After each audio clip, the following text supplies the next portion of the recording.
You or me, we didn't prepare. Oh, I was going to say something. Oh, go ahead. Now we're good. By all means, I'm gonna just rest my eyes for a minute, and you go ahead. Nice. Okay, how about this? Hey, everybody, welcome to the worst year of our lives, aka the news. I'm Drew. That's Scott. Intros off the start. Season 5, episode 3, off too. Even though I actively said on Twitter it would be the least organized version of this podcast. I think it still will be. I think it still will be. But I wanted to start off right away by airing our dirty laundry live on the air instead of going over it off air. Because I think it's funny. You know what you've been doing lately that's really bugging me? Oh, okay. Whatever this is, I'm not prepared for. Yeah. I feel completely blindsided. Good, that was the point. This is your classic gotcha journalism. This is my gotcha journal. You thought you were sitting down to do a nice interview about your wonderful viewing of The Flash. I'm going to tell you all about the 10 things I hate about you. A better movie. But I hate that. I have like the pit of my stomach hurts now. It is what I wanted. It is well documented that I can dish it out, but I cannot take it. Not even a little bit. And this is not fair. There's going to be a lot of self-harm later because of how much I'm giving to you. This is not fair to me or the listener. I said this to you when we were in Washington, and then I thought about it again, and I was like, God, I hate Scott. Here's the thing. Before you say anything, I think whatever you're going to say is wrong. Because I am acutely self-aware, emphasis on acutely, and I don't think I do anything bad. Well, I think I'm unimpeachable. I think you've fallen into the category of... I fucking hate this. I hate this. I make a lot of very sarcastic comments and jokes, and you have really struggled lately with grasping the concept that I'm not serious. No. There was multiple times in Washington.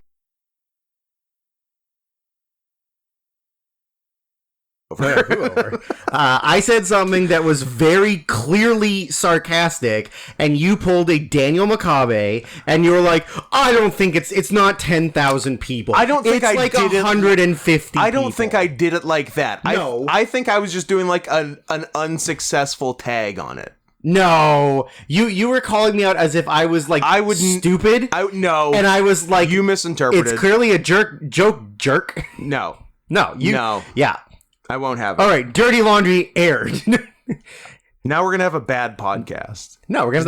Now I'm in a mood. We're gonna have a best podcast, and you know why? Because all of our listeners love it when we talk in depth about wrestling. I think 90% of our listeners are wrestling fans. Certainly. Yeah, and the other 10 can fuck off. I agree. It is funny.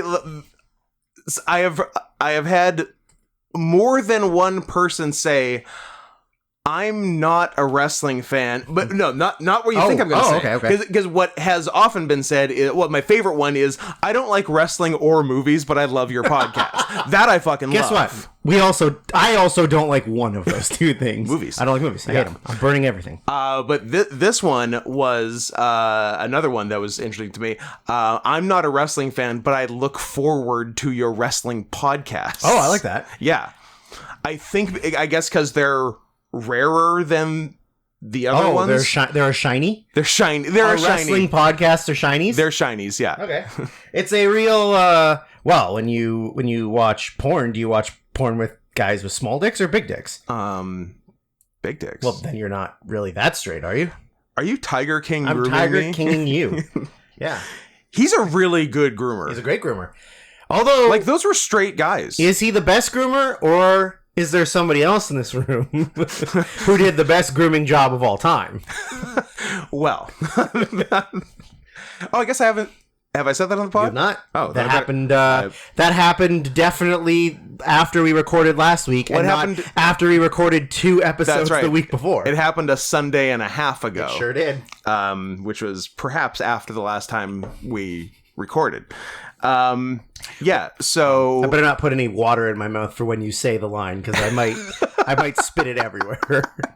Well, and you're also I know, but it's funny that you got to say it. And I couldn't be happier. Although next time I see him, I'm gonna say it. Of course, as soon as I see him, it'd be stupid if you didn't. Yeah. So on the stream with Adam / YMS, twitch.tv / Adam plays for now, but I think he's gonna quit Twitch because it's awful. I think a lot of people are. Everybody's yeah. going back to YouTube, right? YouTube and Kick. Kick does streaming? Kick only does streaming now. I thought Kick was an app, a chat app. So did I. It's just another Twitch now. Oh, yeah. I didn't know that. Also news to me. I'm like, what? You're going to what? I definitely have a Kick account. I do now too. I don't know why I have a Kick account, but I definitely used to chat with somebody on here. A child that you're grooming? Well, I think I was a child. Oh, so you were getting groomed. I was getting groomed. That's pretty good. Enter your phone number to download the app. Well, that seems illegal. Anyways, continue your so story. on the where were we? Who am I? Where am I?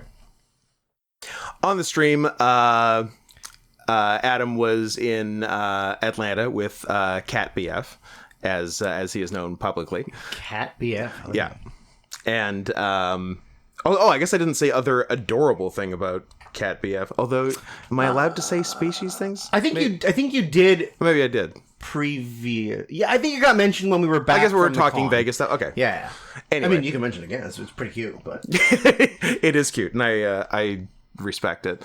No, basically just because we were talking about cat stuff at a cat themed bar, as you do, and he said tigers are my favorite animal, and I would have been a tiger, but I wasn't big enough. I'm like, that's so fucking cute, and I wish more people abided by stuff like that. Abided by their size, not size, but like everything about like don't be an animal that's not you. Or like I know a tiger and he's bigger than me, so I can't be a tiger. Is that what it is? Like, he knows who you are, and you're larger than him. I am larger than him. So then him. he was like, well, I can't be a tiger because he's so much bigger than me. Like, you know, it can't be like two people are both like an elephant. Yeah. And then one person's 6'7", and one's 5'4". Like, it doesn't work Doesn't out. make sense. Yeah. Yeah. Keep but no, I like it. Yeah, I like the know your limits, play within it. Of being a furry? Of being a furry. Of your fursona? Yes, Yeah. literally. Yeah. Like, I honestly really respect that. And another thing I really respect is on the stream, they were there. He's never on cam, but he was on mic for a bit for something. And he was, as he is 24 hours a day, extremely high. Why not? It's a nice life. And had mentioned that he had told something to Adam, I think quite early in their relationship, that he told Adam not to tell me, which Adam didn't. Good secret keeper. Yeah. And that's a good BF. That's a good horsey. That's a good horse.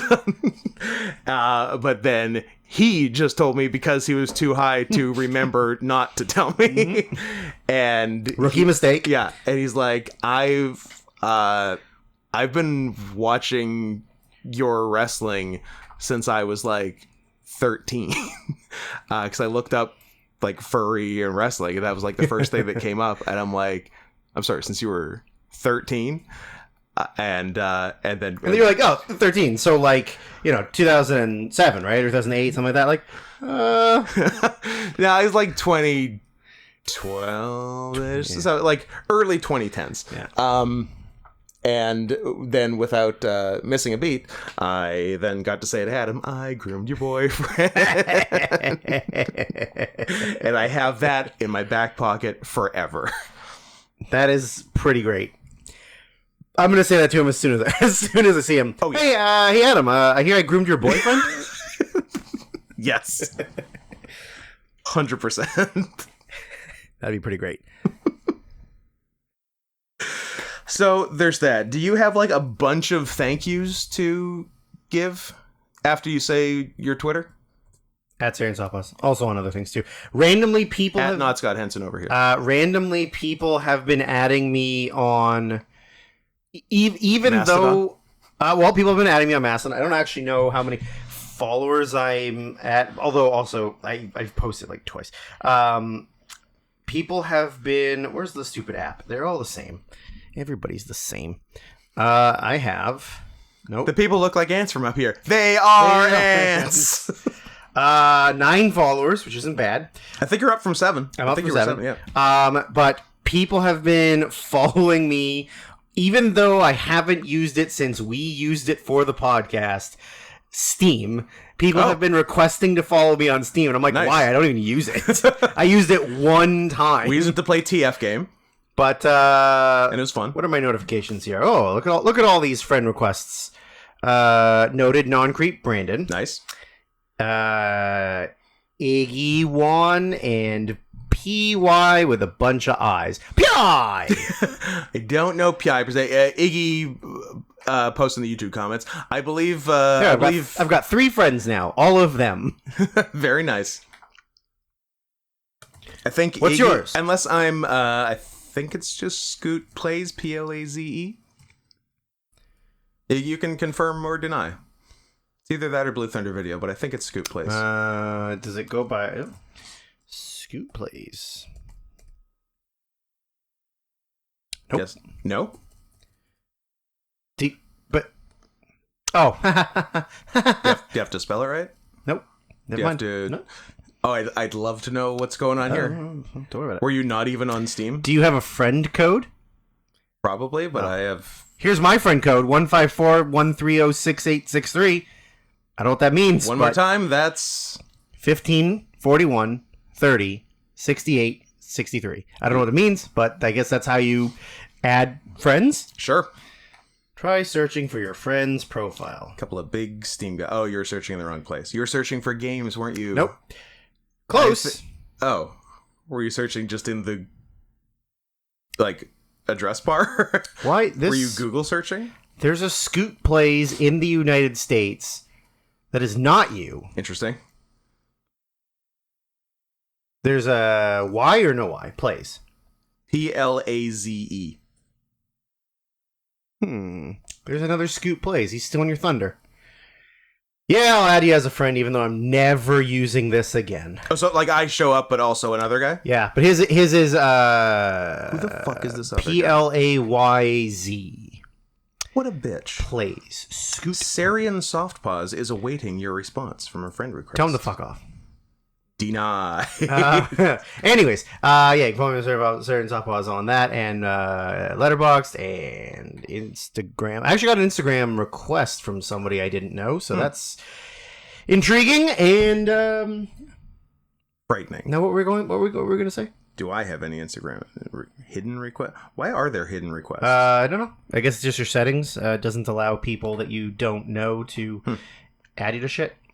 Oh my god, Etsy's selling the cigar and fedora hat card decals. You're gonna have to take an internet Well, break that's not for a for bit me. because you're gonna spend. Well, the internet's open because it's got some information for what we're actually doing on the podcast. True, but you're gonna spend So- $1 million on sorry, unofficial. I think you should leave merchandise. Well, Which there are worse ways to spend your money. Make official merchandise and take my money, stupid. Sure.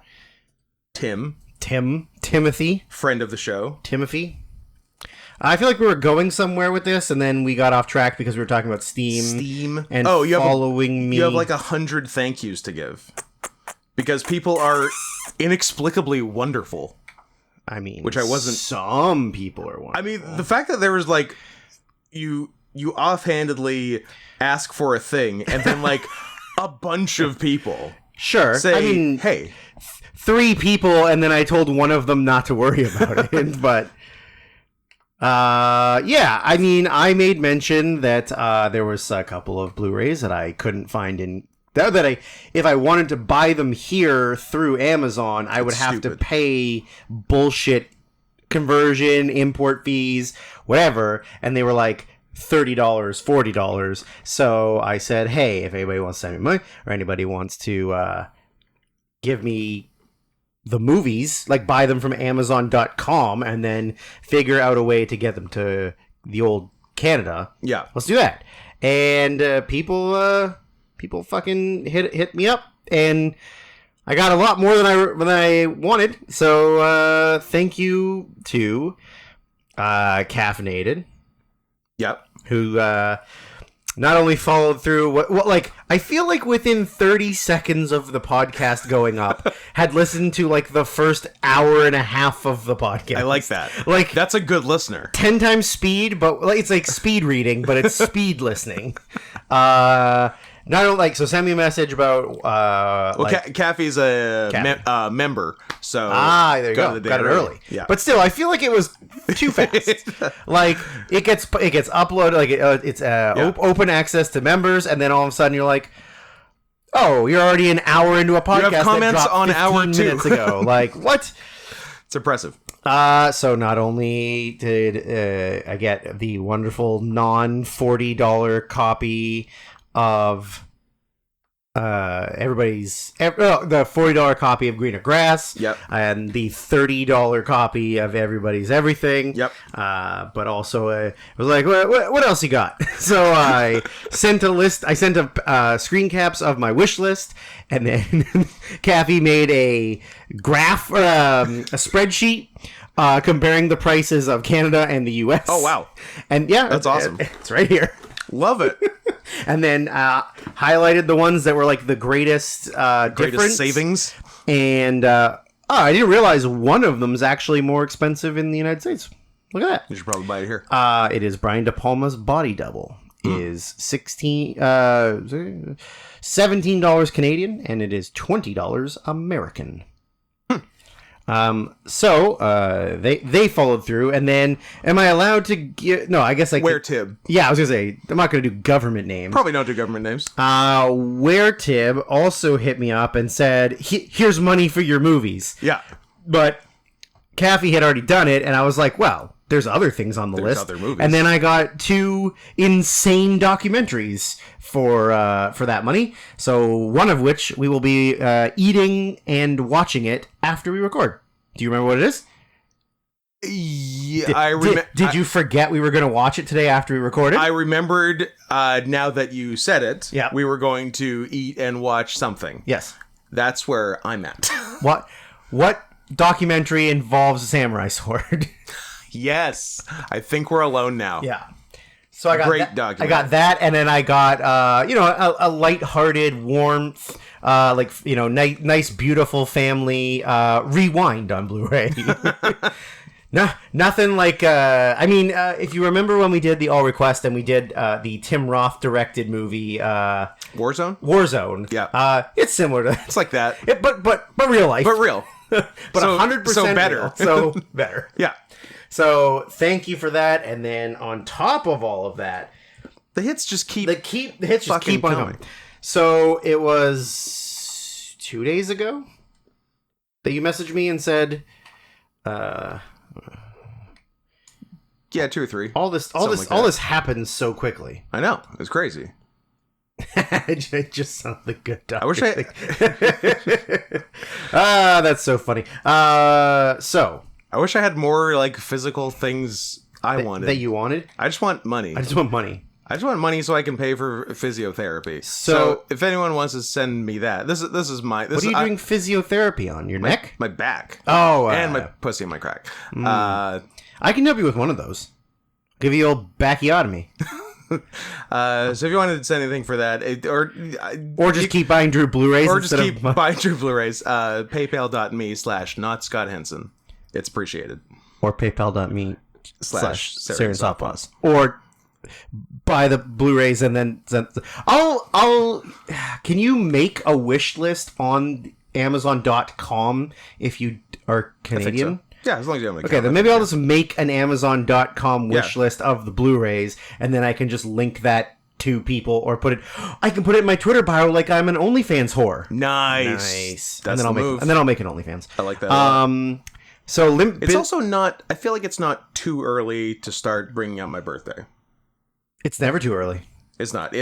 We're past June 13th, and as we know, my birthday month. Juneteenth. It's damn. Wait, are people hearing this on? Oh, is this a Juneteenth release? Happy Juneteenth! Happy everyone. Juneteenth! We did it. I don't remember what Juneteenth is. Is it something about slavery? It is, and it's sort of funny. Well, when I think of slavery, I think comedy. It's from the extensive research I've done on it after I heard of it for the first time 2 years ago. I believe it's when you know how the slaves were emancipated. Yes. In like 1865 or whatever. It was 1865. Good job. Thank you. Oh, you can get that date, but you can't get when Napoleon lost Waterloo? 1815?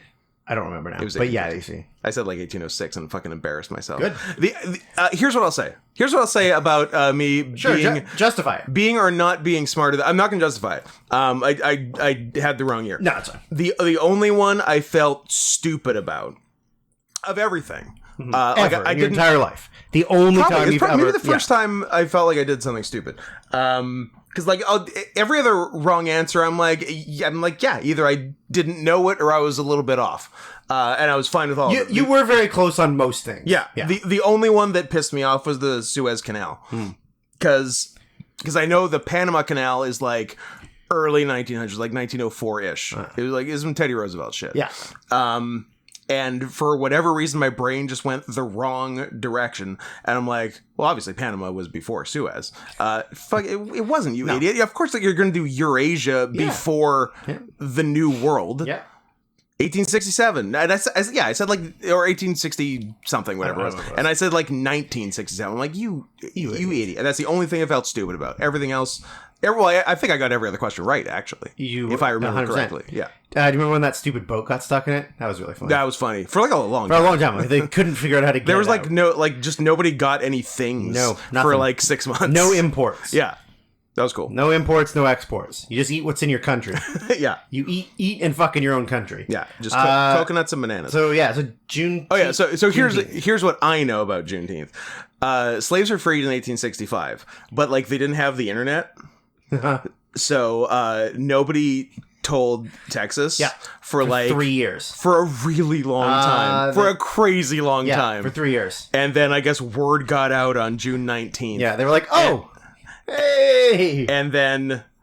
Yeah, and then I think anything I say about like the actual name Juneteenth is just gonna make me sound racist. Probably. Because Juneteenth is a dumb name. It's also called Jubilee Day and it's called Emancipation Day. Those apparently are both better names. I would have gone with either of those. Freedom Day or Black Independence Day. All good names. Although literally all good names. I think original Independence Day was Black Independence Day because Will Smith was the one that saved Earth. Well, I think this one is...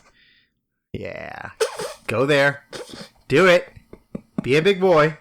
Say your racisms. I think this one's called Independence Day. Podcast over. Podcast over. That's it. We're done. We're done. No more. Can't handle it. It was too perfect. You should have held it in until the end and whispered into the microphone as we were going off. That was pretty good. Thanks. That was pretty fucking good. I appreciate it.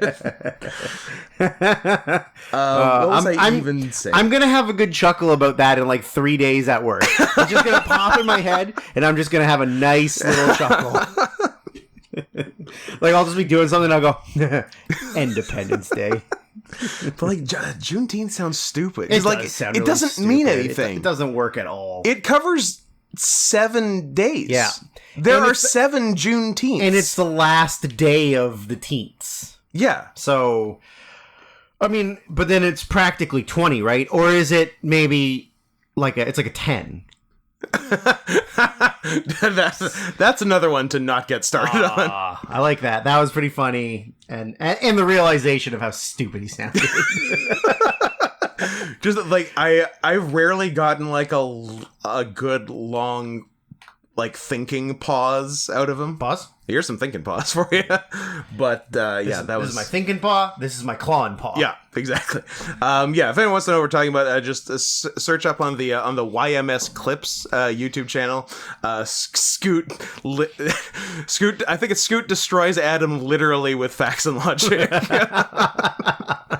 Like Scoot explains basic math and rounding. Yes. Yeah. Back to what we were saying. So Limp Bizkit Dreamcast, aka redacted, because I'm not going to dox you live on air. Although if you were a Brian, I would, but you're not a Brian. No, you're just an Eric. Oops. Wanted to get me. Well, there you go. Wanted to get me the Lil Peep, but Scott. Hey, would love to have it, but already got him. Scott, yeah. So he said, don't worry, Drew's got lots of other things he wants. Yeah. So that I sent the screen caps to you, and then you passed it on, and here we are. And I believe you're either getting the trip to Italy or the trip to Greece from him. Yep. And I received the monetary equivalent Sick. from him. So Not bad. Everybody wins. Not bad. There was a couple on there that I couldn't even find. There were so many Region B things I wanted, which is fine because I'm gonna get a Region B player. Region bitch ass N-word. But yeah, there were so many that I was like, I really want this, but it's only a Region B. Yeah. Like Submarino, only a Region B. Mm-hmm. Or I wanted what was it, the Corrieda one? Because I want like Father Like Son. Yep. But it's only in a three pack, pack, and it's only a Region B. That sucks. But luckily, it comes in a 3-pack with two of his other films that I don't have. Okay. I Wish and one of the other like earlier ones. Yeah. And so I was like, oh, perfect. Like it's fine, it's Region B, but how about this? Just make them all region open. You're playing with fire. So that everybody can enjoy them. There are so many things that get released in like the UK that are like cool artwork of it, like a specific artwork made for the release. Yeah. And then or like Steelbook or whatever, but then it's only UK, and you're like, motherfuckers. Yeah. Send them here. Yeah, I know. Send me dumb. Your tired, and your Blu-rays. But anyways. Thank you, everybody. It's greatly appreciated. This is continuing on my birthday 2 months, going into Scott's birthday 8 months. That's correct. June 13th, 1 month before my birthday until Christmas. Mm-hmm. And then it's Christmas for a couple months. Yeah. And then it's back to my birthday. Exactly. So it's just a year long. The 3 parts of the year. Year long. Drew's birthday is Scott's birthday. It's never not a time for presents. Correct. It's never. There's not a time where you should go, oh, maybe should I send them something? No, because it's not really like a holiday. Like, no, don't worry. In our households, it's always a holiday. Exactly. I've been trying to think if Submarino made my top 10. I think it did. I think it was like 9 or 10. I think it might have been 10. I think it might have been 10 of 2010. And I wish the picture would load faster. Because it's on this computer, and I don't want to touch it because it's recording. So it has thus far loaded my top 5 of 2010. Is it not in the Telegram chat? Oh, it probably is, but what am I going to find? That it's got to be so far back in the Telegram chat. Yeah, I guess it's easier to look on a computer than it is on a... Why is this picture loading so slow? Because it was a huge... I guess it was a huge file. Huge cock. Is it 2011 or 2010? 2010. If it's 2010, it's not... No? On, but I think it was easily in my top 10 that didn't make a top 10. Yeah, I think it was. It would be nice if there was like a bigger way to look at these pictures on Telegram. Yeah. Instead of it being like this little tiny sidebar thing. A more bigly way to do it. Because I would like to go through... one of these days, we should... one episode should just be us going back through the history of our chat and just refreshing our brains on all the amazing things that we've sent to each other. Pretty good Because I just scrolled past the when Cammy was all about don't bleach your skin as a black person, and then she had clearly bleached her skin as a black person. Yeah. That was cool. So this is mine. Submarino is my number 8 in the top 10 that didn't make a top 10. Okay. So it would be my... I don't think there's another 2010. So it's my number 11 for 2010. Oh. Are you sure? Because the one that I have here for you has it as your... Now, is that just the 2010 file? Yes. It was revised. For the end of I remember. The season I remember we did that. Yeah. Okay. It's no big deal. I'm just calling you. Here's some very nice pictures that you clearly sent of Seb. Oh, look at that boy, just napping. But yeah, I think one of these days, like when we need to just do a filler episode, we just start Just at the our bottom Telegram and we chat. just go up and see what we've said. Like, here's some Arthur Chu shit that's really funny. Yeah. I watched the Arthur Chu documentary for that decade podcast. Yeah. Oh, and I was thinking, when I Think We're Alone Now came up, I'm like, I don't remember ever talking about that in the best of, but I think it's 2008 or something, so it'll come up in the next one. It is 2008. Yeah, it's 2008. I'm looking at a kiss we had right here, where we both had climaxes number 3. That's a kiss. That's a kiss. Then we got you got you people. You don't know what you got coming to you. If you didn't listen to our best of the decades from 2010 to 2019, first of all, what are you doing? What are you doing? What are you even doing? Go back, stop this podcast, go back and listen to all. They're probably 4 hours each. They really ramp up in length. They would probably average out to 4 hours. They probably average to 4. Let me find the playlist and see. Somewhere between 35 and 40 hours of us reviewing movies for the decade from 2010 to 2019. Whatever. Worst Year Season 2. Oh my god, this one had 3 kisses. We had a couple like big kiss years. Yeah, this one was 3 kisses. So somehow we did 2010 in an hour 23. That's crazy. That's like if we Let's did redo it. We should probably do it again. Let's redo it. 2011 hour 55. 2012 2 hours even. 2013 217. Okay. 2014 310. Okay. 2015 319. Okay. 2016 258. Oh. The first one shorter than the previous Back down. one. Okay. 2016 302. Okay. Back up a bit, but not the highest. Not the highest. 2017 409. Well, 2017 was a good year. 2018 411. And I somehow missed the numbering because that's all of them.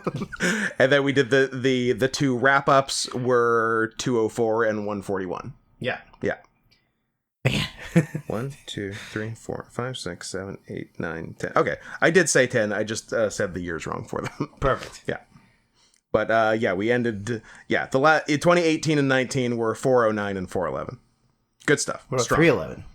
Investigate 311. I agree.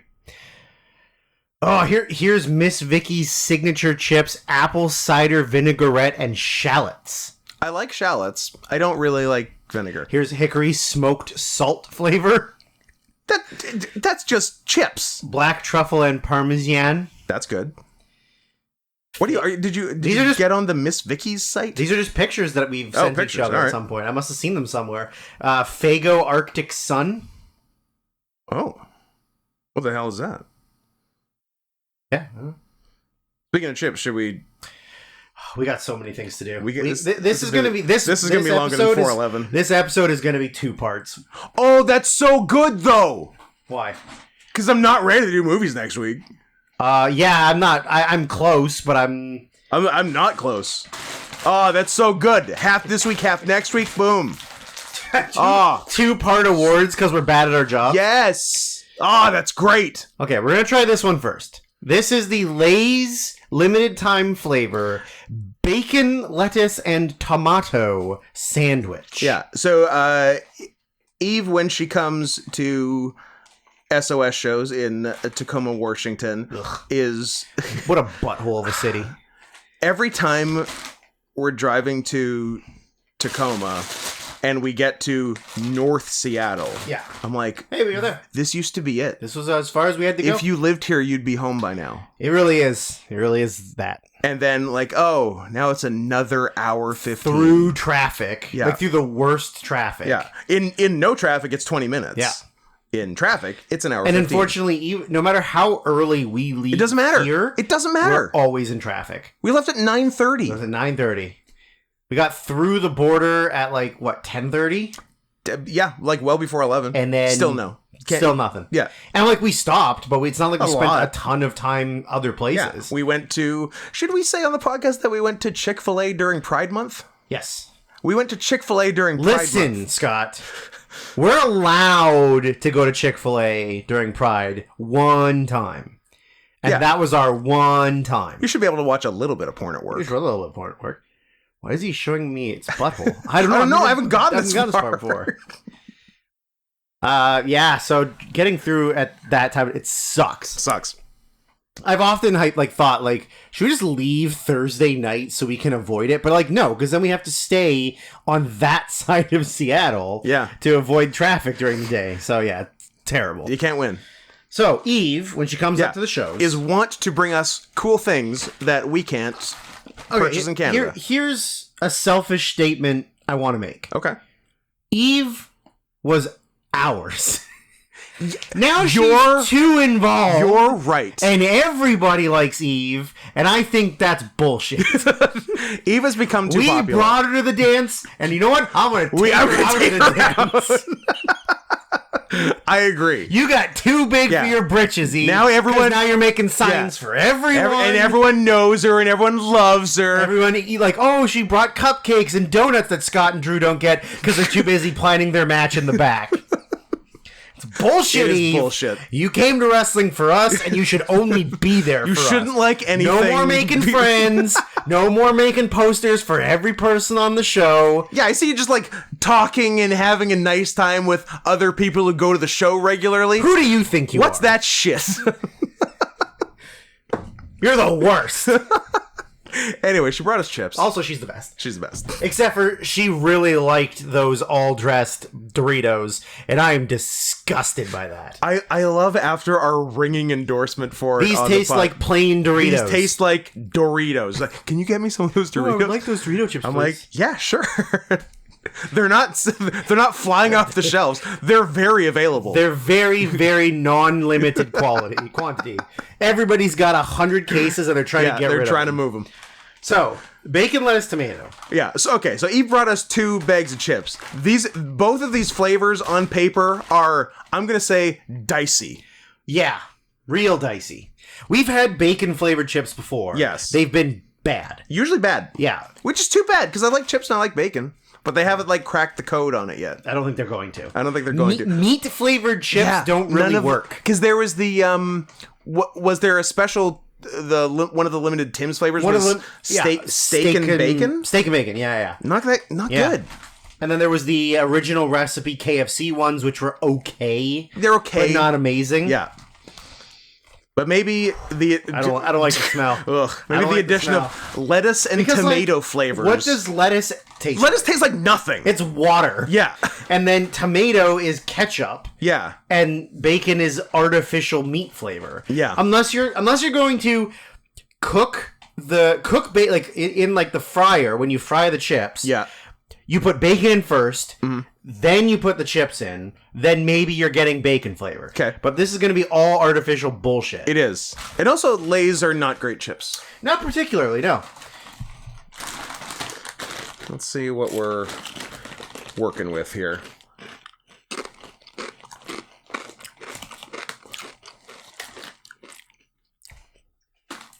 I mean, it tastes they're weird. Yeah. It's not overly fake bacon. Yeah, but there's not enough flavor to them. That's always the problem with Lay's, is that they're not very flavorful. But I'll tell you what is flavorful enough that you can attest to, even though you didn't have any. Ruffles queso are the those that they went so hard on them, and I love it. I didn't need to have any. Smell them from the back seat. Yeah, they were in my system. It was secondhand contact high of queso they are chips. Covered in that cheese shit, and it's great. They nailed it. And also the Pringles you bullied me into buying, they're very good. Yeah. And flavored enough. Nice. Yeah. Do you wish you had gotten the second flavor? No. Admit it. It might be too spicy. No, it's fine. You like spicy. I mean, too spicy. You like spicy. I like spicy. They were, it was enchiladas adobadas. And it was, they're really good, and I ate them too fast.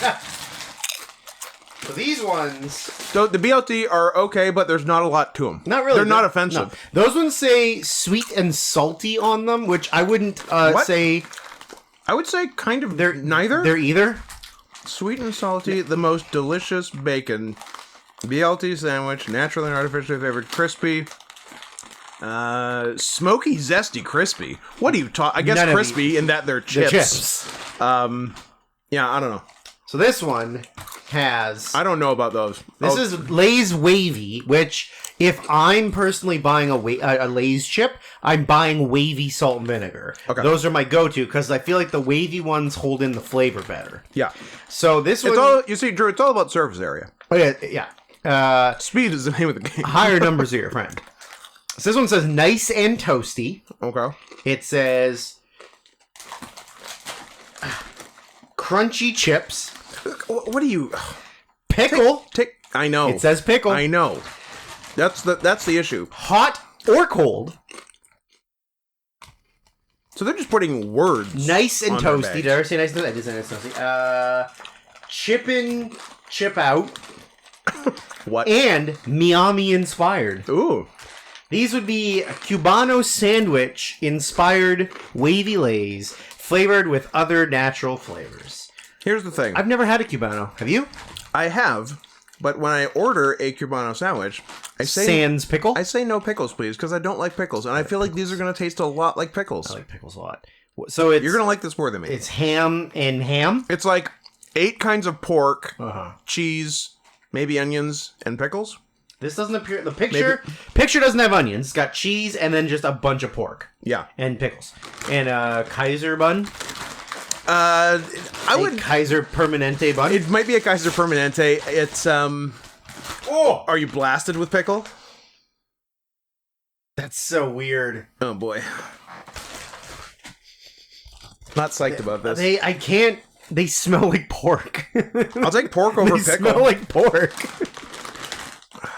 Patrick Porkins, here we go. I got my coffee chaser. Oh! It's a lot of pickle.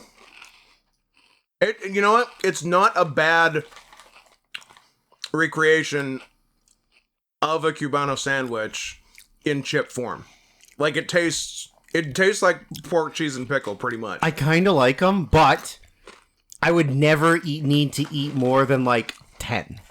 Like, you take one little handful, you're done, You're like, that's as much as I need to put in my body, I'm not having any more. Yeah. Oh, good. I like them.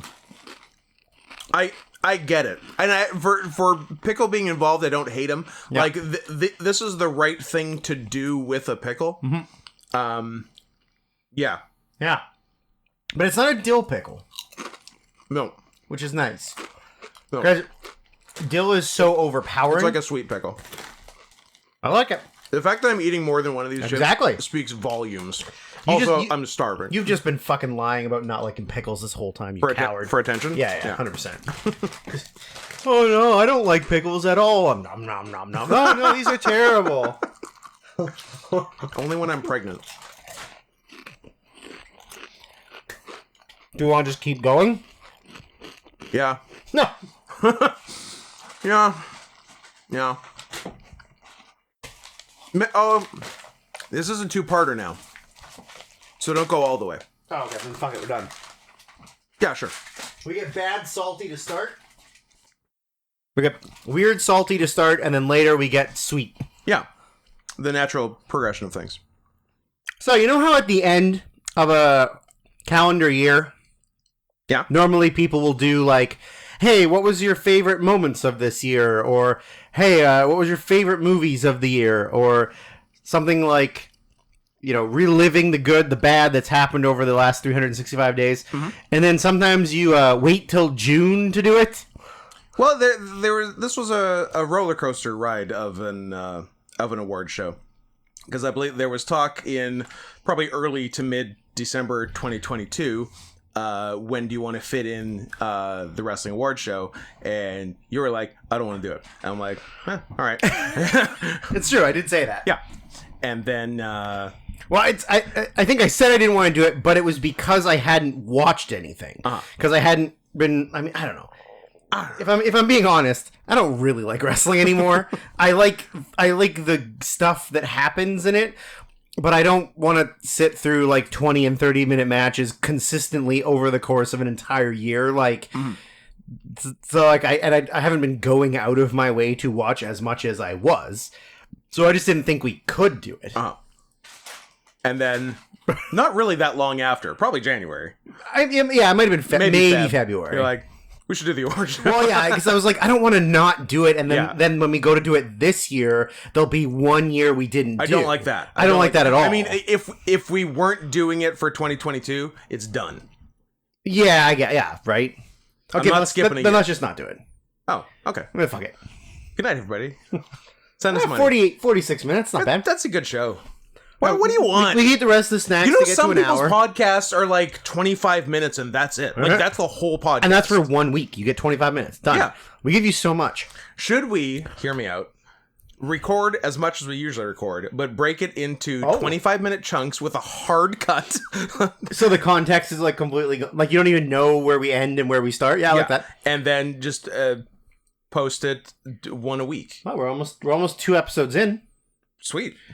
Yeah, what's that? We got next week off? Or manscaped.com, promo code's cats20, whatever. Yeah, manscaped.com, promo code cats20. We're just waiting for that end of day response 2 Thursdays ago. 2 Thursdays ago. So I'm sure it's coming soon. Are you wearing the boxers? I'm wearing the boxers. I am wearing the boxers. I wear the boxers every time we record, and so do you. I wear the boxers almost every day, period. Oh, yeah. I wear them on my non-work days because they're too nice for work. They are too nice for work. And also, I want to feel uncomfortable and gross when I'm working so that when I get home, for the right I shower, body. I put them on, and there it is. This is what real comfort is. Do you wrestle in them? No. No, I wrestle in like... little babies? Booty cut, like... yeah.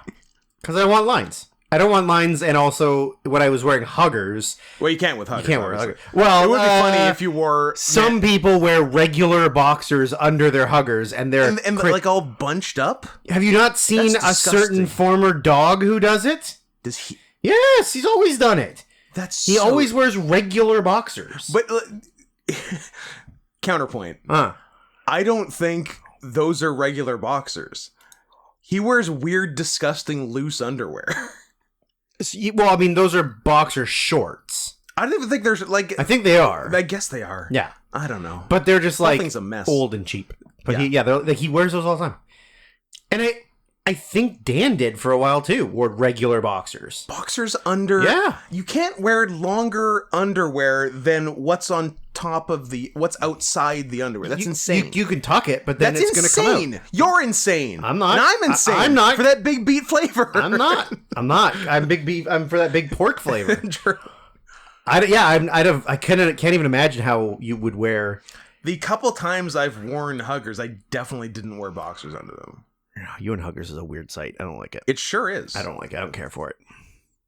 Huggers over singlets. Listen, fine. It's either Hawaiian shirt and shorts, or full tiger bodysuit. Yes, those are the only things I will accept. No in between. Nothing else. You could probably put Hawaiian shirt and shorts over a full tiger bodysuit and be cool party animal. Cool throwback. Insert new nickname every show. Scott Henson. Yep. Yeah, let's do that. Plausible deniability. And Scott Henson. It's just the first justifiable homicide. Scott Henson. That one I might have used. I'm not sure. Maybe.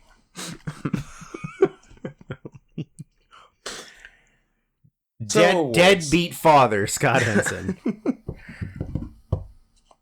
Anyway, we decided that we should do it because we both wanted to. And again, I don't want to do. We did every single year from 2013, and then we just didn't do 2022. Yeah, and then the 10th year. Well, maybe we should do 2023. We didn't do 2022. Okay, let's just do both at the same time. Ugh, no, right, can't do that. Yeah, exactly. Not doing that. Yeah, I don't think that either one of our autisms would let us just have a blank year. So it was either this, go big or go home. Yeah. So we went big, and we watched too much wrestling, and I'm sure I've retained zero of it. You're going to say, do you remember this spot that happened in this match? No. And I go, yeah, probably. I had to, I'm the same. Like, my wrestling match retention is so bad. I had to rewatch things, like, multiple times to, like, actually have it stick with me. Right. Yeah. Thank God for Fast Forward. There is a very bad take by you in 2019 that I just saw, so we're going to get to that when we get to the rewards. So interesting.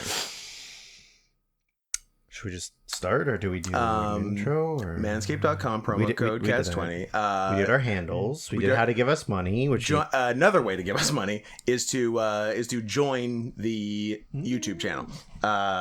Go to this YouTube channel, where you currently are, where you probably currently are, unless you're a Google Podcasts guy.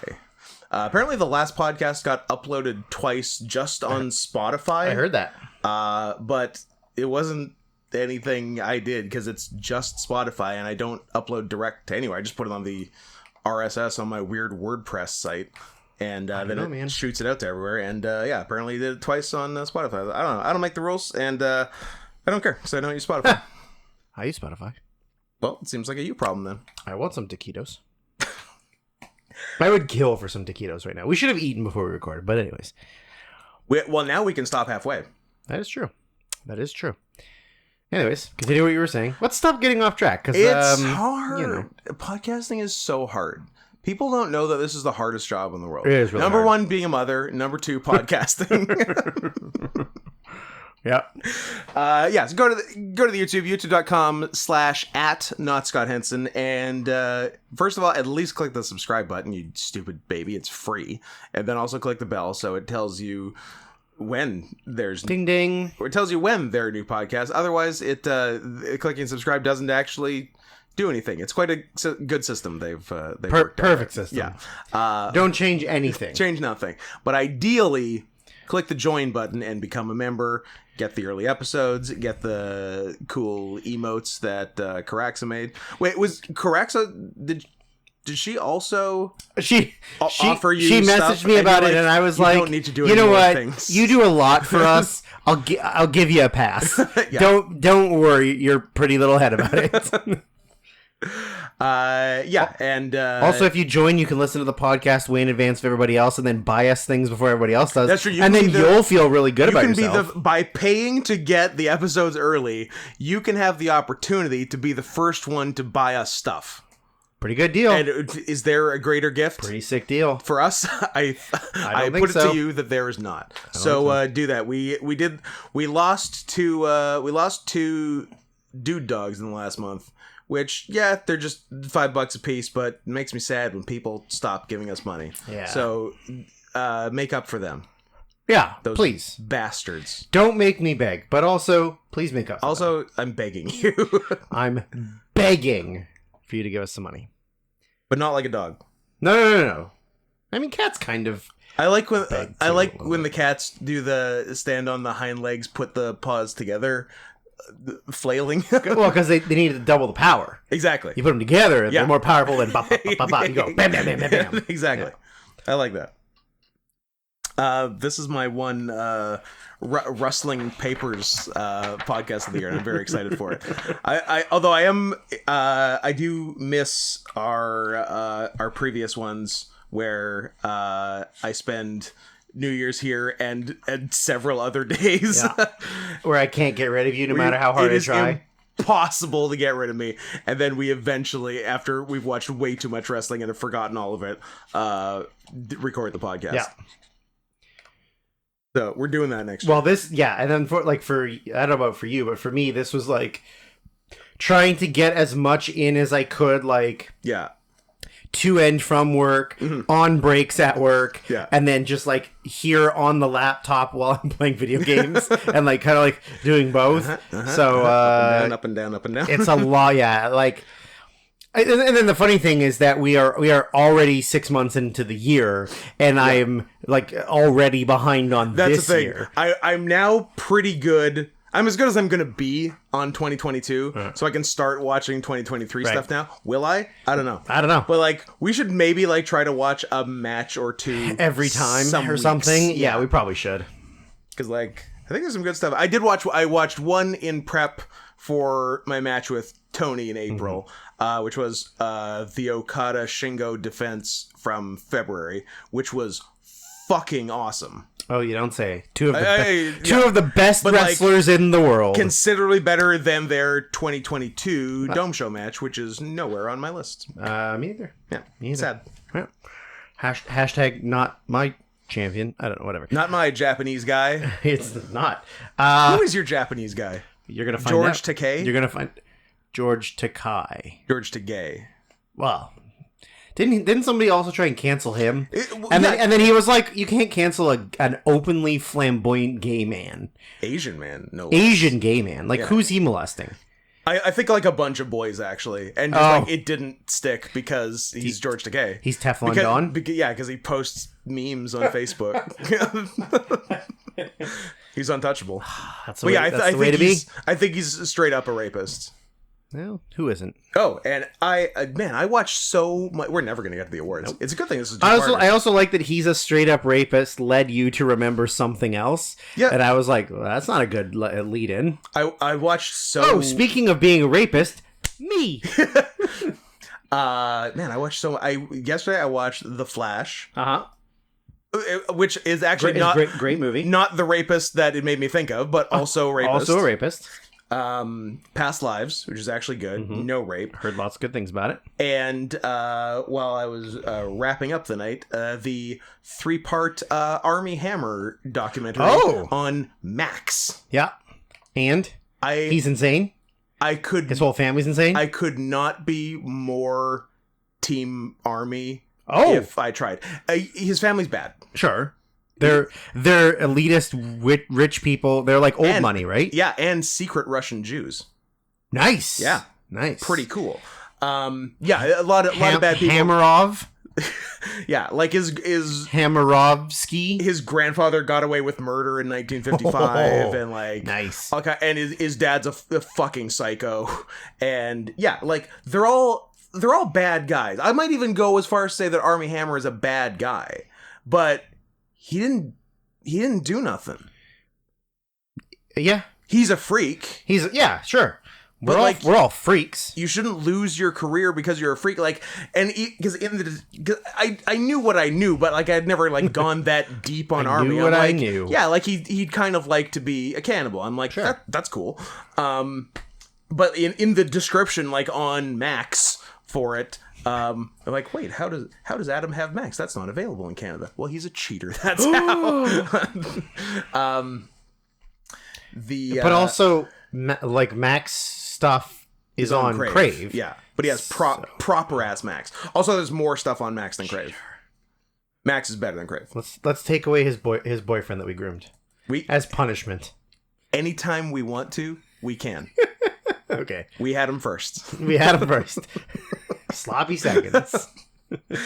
Yeah, and like in the description for it, it was like, you know, like it said rape in the description. I'm like, oh wait, did I like only hear the cannibal stuff and I missed the actual rape? Or you just toned out, like you're like, oh, cannibalism, that sounds worse than anything else he could have possibly done. Yeah, but like, no, like every single thing, like this bitch, and like, yeah, he like horny DMs like strangers on Instagram. Who doesn't? Right. And it's all like during COVID. So like So everybody's already a little mentally crazy anyways. Yeah. I don't know if it did great for him.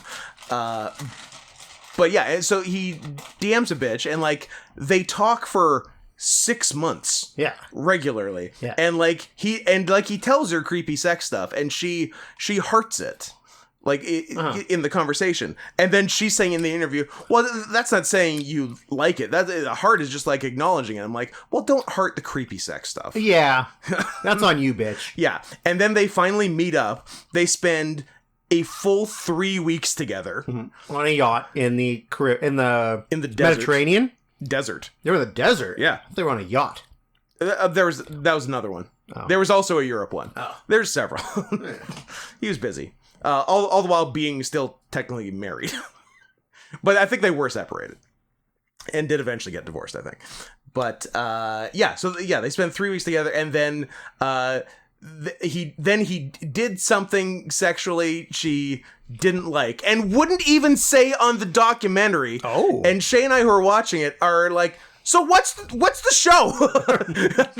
That's the show. Is you have to tell us what the thing was. Yeah, that's true. And and she didn't like it, and but then also she was still with him for another several months and met his mother, and then eventually didn't like it, but also never, ever, ever said no, which was the running theme of the entire documentary. Was nobody ever said no to this dude, and it seemed like if you did, he wouldn't do anything.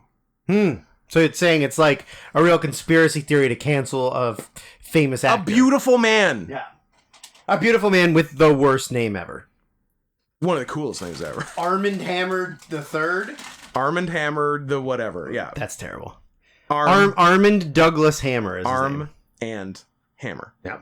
So they got all their Jew money from. Well,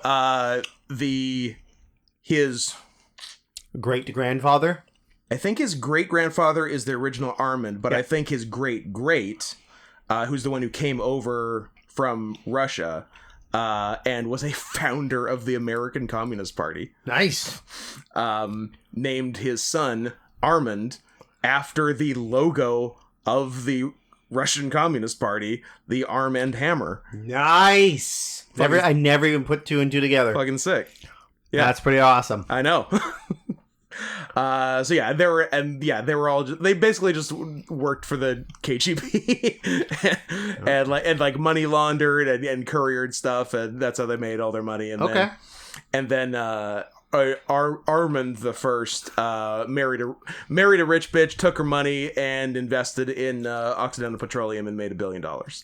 And that's how the Hammers have their money. And they all seem like bad rich white guys, but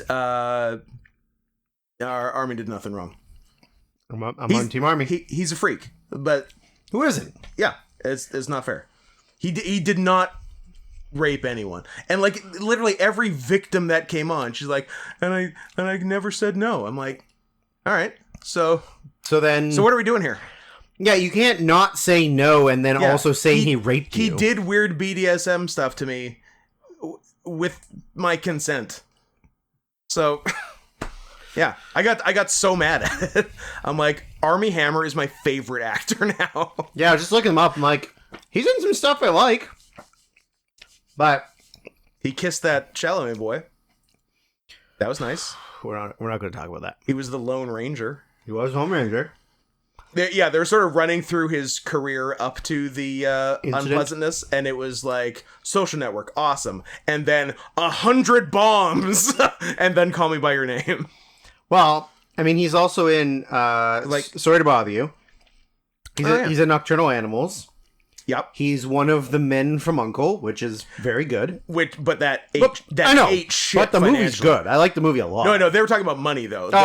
He was not. He's not a draw. All of his movies lost big money after the Social Also, Network. he played a Russian in that movie. Free Fire, which was fine. And then that's it. He's my favorite actor. I mean, I like him. He has the official support of this podcast. I like him. And the victims don't. Because they're not victims. They are not. This is officially a victim blaming podcast. Oh, okay. Yeah.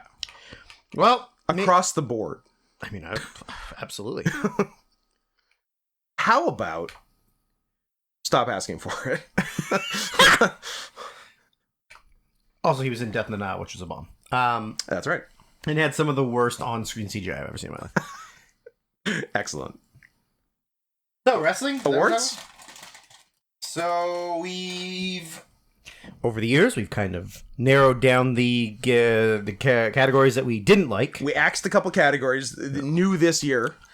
We axed best show. Yep. We axed who to watch next year because we always had trouble thinking of them. Or we're just like picking random names. This guy. Yeah. So best WWE match. Yeah. WWE, if you want to be on the list, you have to be actually good, not just on a curve good. One of them's going to get a shout out today. Yep. Not from me, actually, but I don't know why. But, okay. But I know which one it is for you, and you're right. So yeah. I don't know. I don't have a good reason. I have a reason, but it's, you know what? What I said was true. I have a reason, but it's not a good reason. I wanted to add a category this year, but I didn't say it to you beforehand. But I still wrote it down. So we'll see.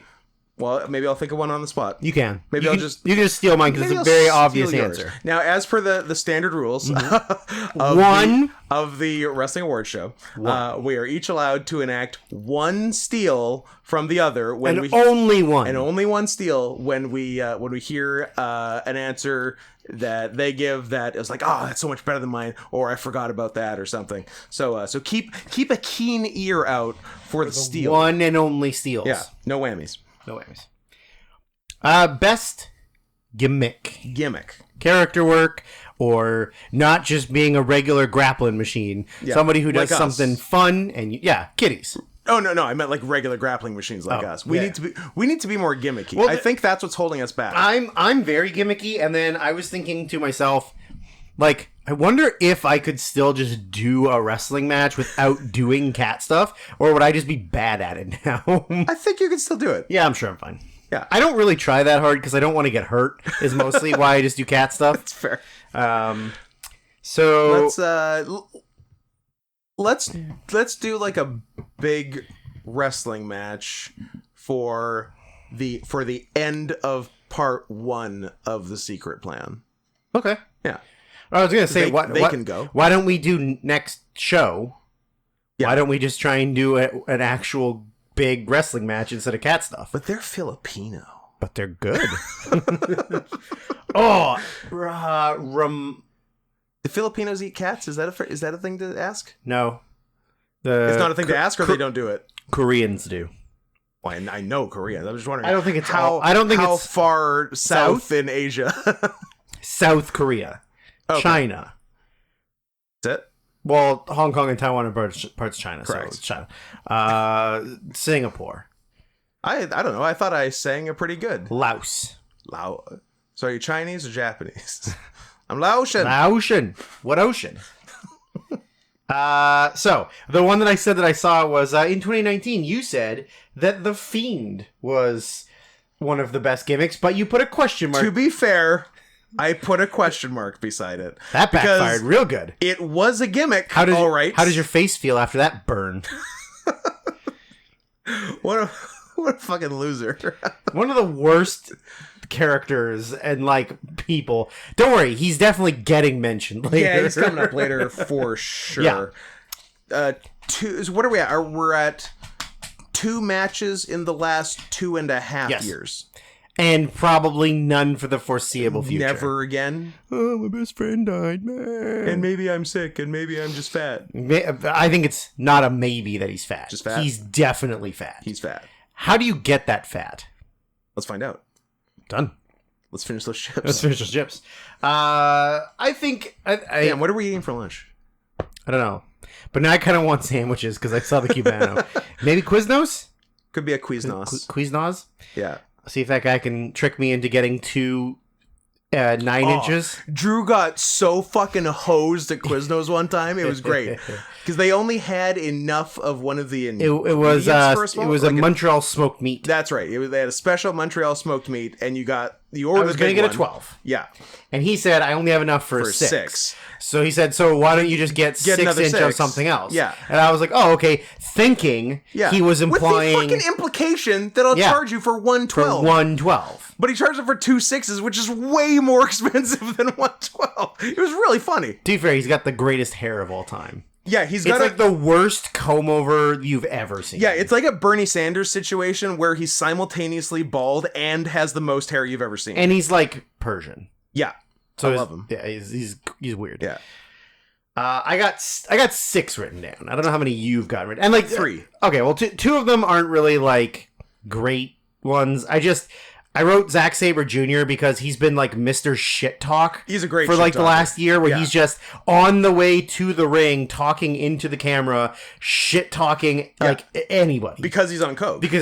But it's fun. It's great. I love it. Yeah, here's some wrestling inside baseball for you. Zack Sabre Jr. was offered a contract by biggest company in the world, World Wrestling Entertainment. Ew. And he turned it down because they won't let him keep doing coke because they drug test. Sort of. Although I feel like a lot of people live your life skating that drug test. I mean, yeah.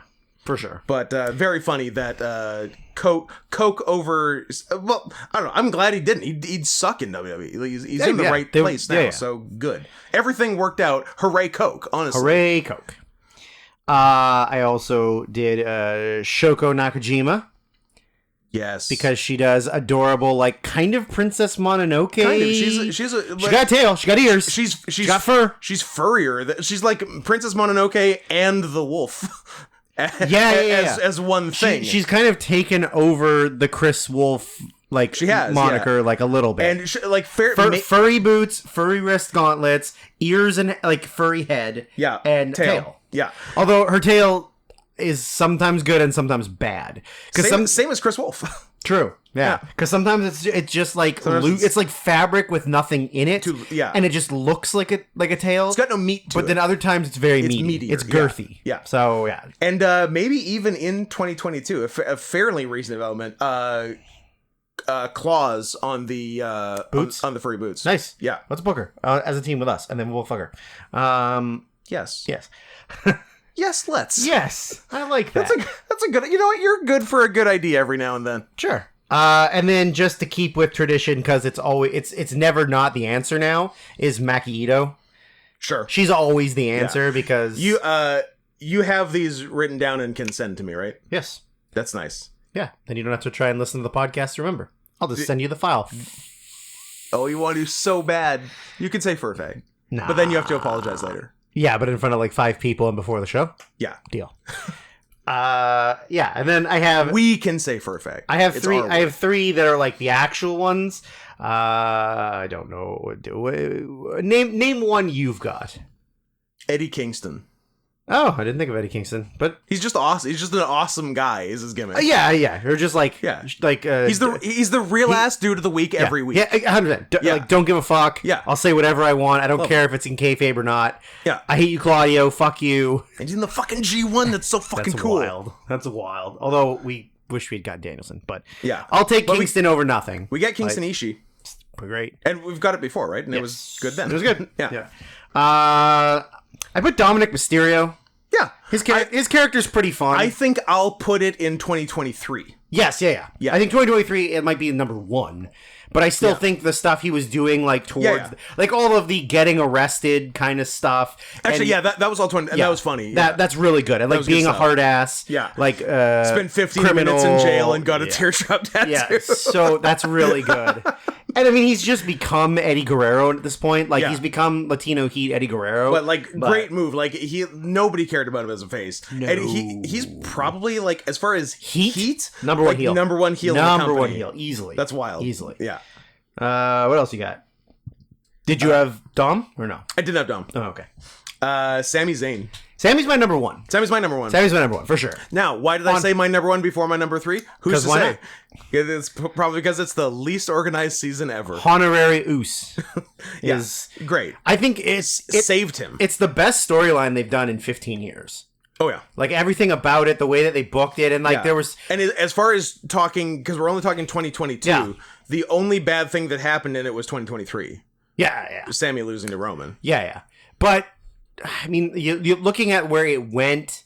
It didn't really hurt him. It didn't hurt him, but I think you're never going to get another chance for Sammy that was peak to end a super long reign that he deserves to end in his hometown. Like, it's crazy. After turning on him. Yeah. It just happened that it was the month before Mania and they had Mania plans. Yeah, but all the Sammy, like, sacrificing himself for the members of the bloodline. Yeah. And then the whole, like, never wear that shirt again promo where they, like, rip it off him and then they give him his own shirt, like, and then the tension between him and Owens, like, that character, like, everything about it was amazing. No, it was just such shockingly good writing for WWE, and it's almost as if somebody wasn't there for. It's almost for the bulk of the good part of the storyline. One person wasn't involved. Huh.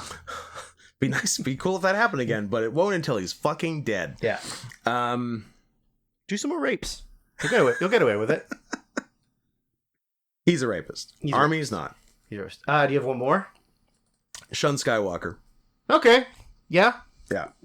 I put cool skateboarder trying to be one of the Dia boys, Don Fuji. Ooh, I do like cool skateboarder 52-year-old Don Fuji. Yeah, wearing a backwards hat, carrying a skateboard. Me too. Always trying to just like hang out with them during promos. He's literally doing hello, fellow teens. Yeah, it's great. It is great.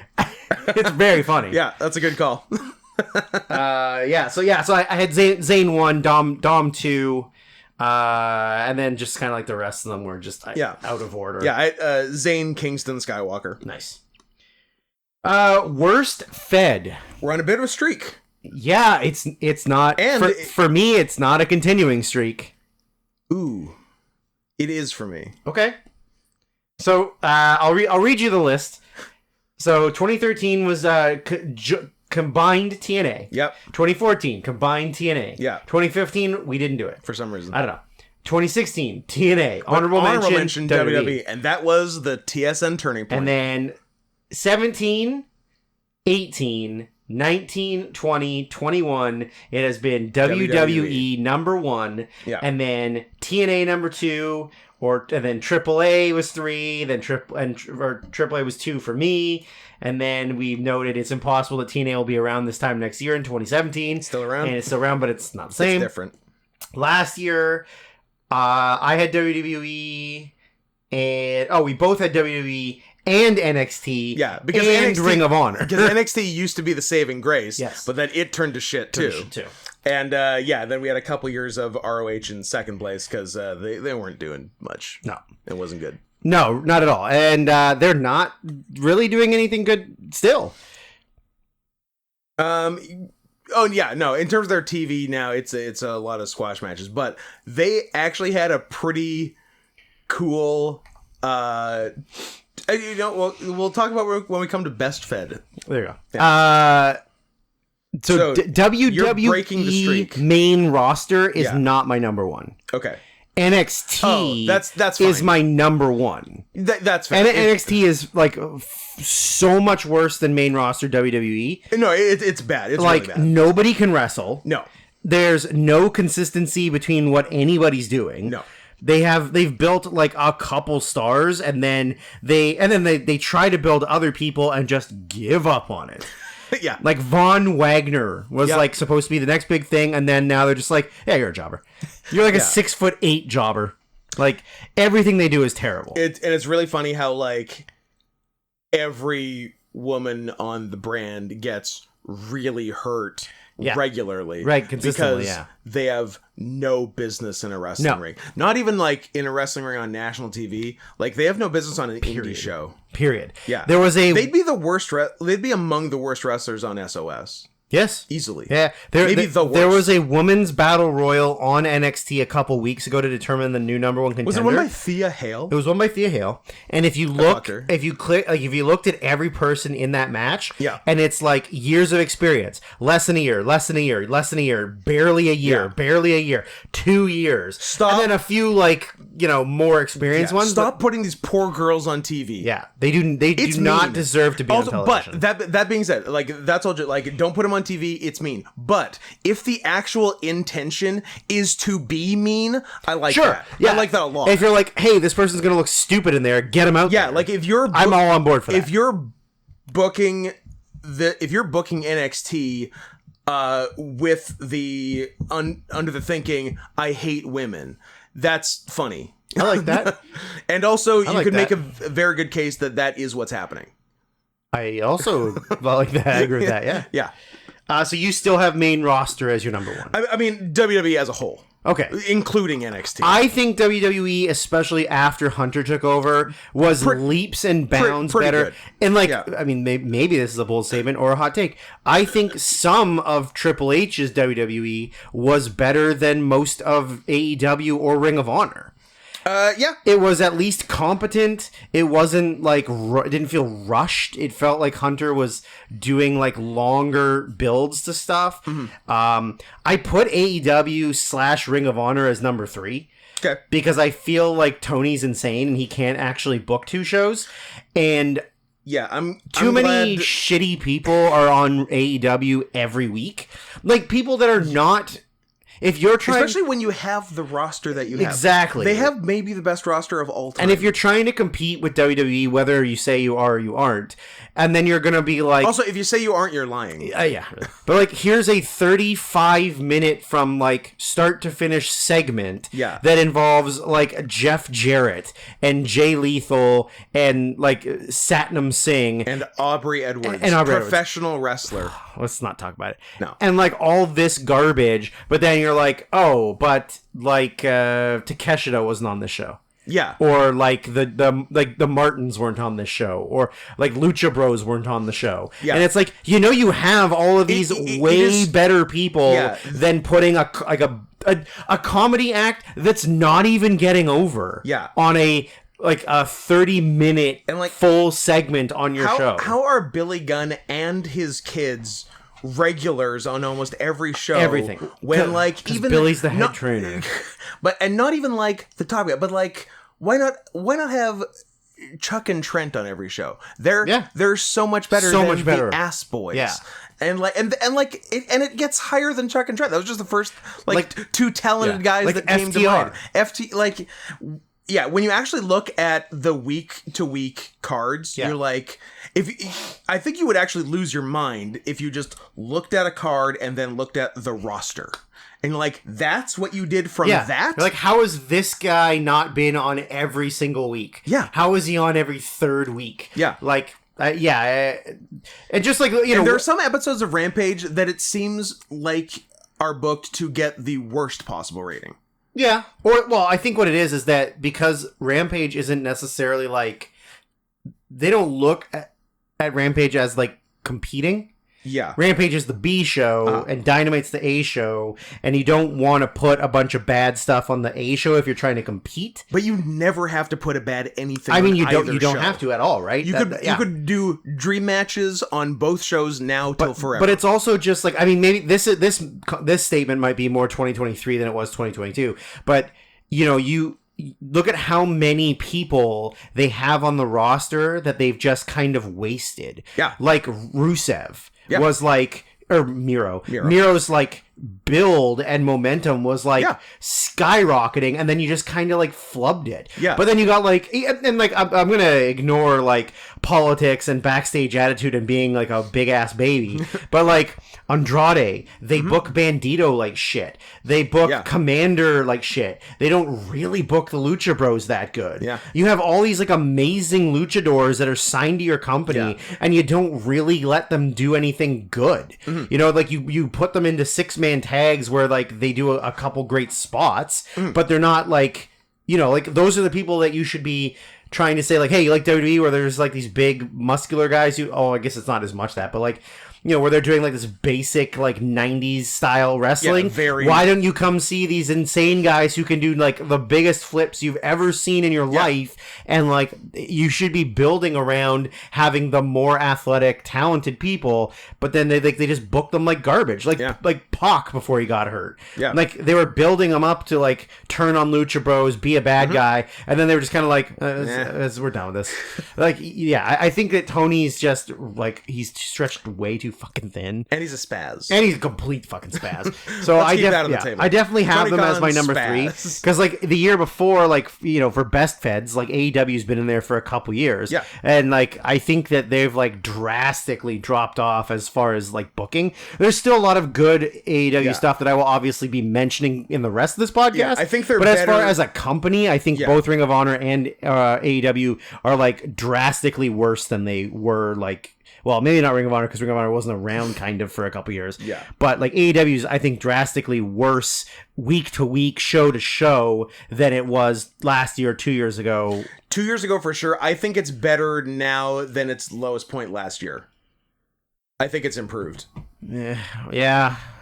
I just think you've got too much talent and you're not using them properly. I agree. I think you could have better ratings if you were just focusing on the people that deserve to be on TV every week and not just like characters that you think are funny or are the sons of one of your head trainers that aren't even good wrestlers or aren't over at all. Like, yeah. Do you have a second, or do you just have WWE? I have a second. If it's Mexico, it doesn't count. It's not Mexico. Oh, okay. It's North America. Impact? The National Wrestling Oh, Alliance. yeah. It sucks. Yeah, Wasn't Tyrus their champion for a lot of Tyrus the year? is their champion. He's their current yeah. And then I think their tag team champions are like Trevor Murdoch and Crimson. maybe Crimson or something like that. Some shit like that, yeah. Like their roster It is sucks. just garbage. Yeah. Yet somehow they have TV. It's weird. It's because of the name value. Yeah. And because they're owned by Billy Corgan. Yep. Yeah. So that's why. So you have WWE, WWE WWE1 and and WWE. Okay, yeah. I got NXT, WWE, and then Ring of Honor and AEW are kind of like the third one. Yeah. Paper turning. Who did we? Oh yeah. So best technical in ring, also known as the Bryan Danielson Award. Has Danielson not been?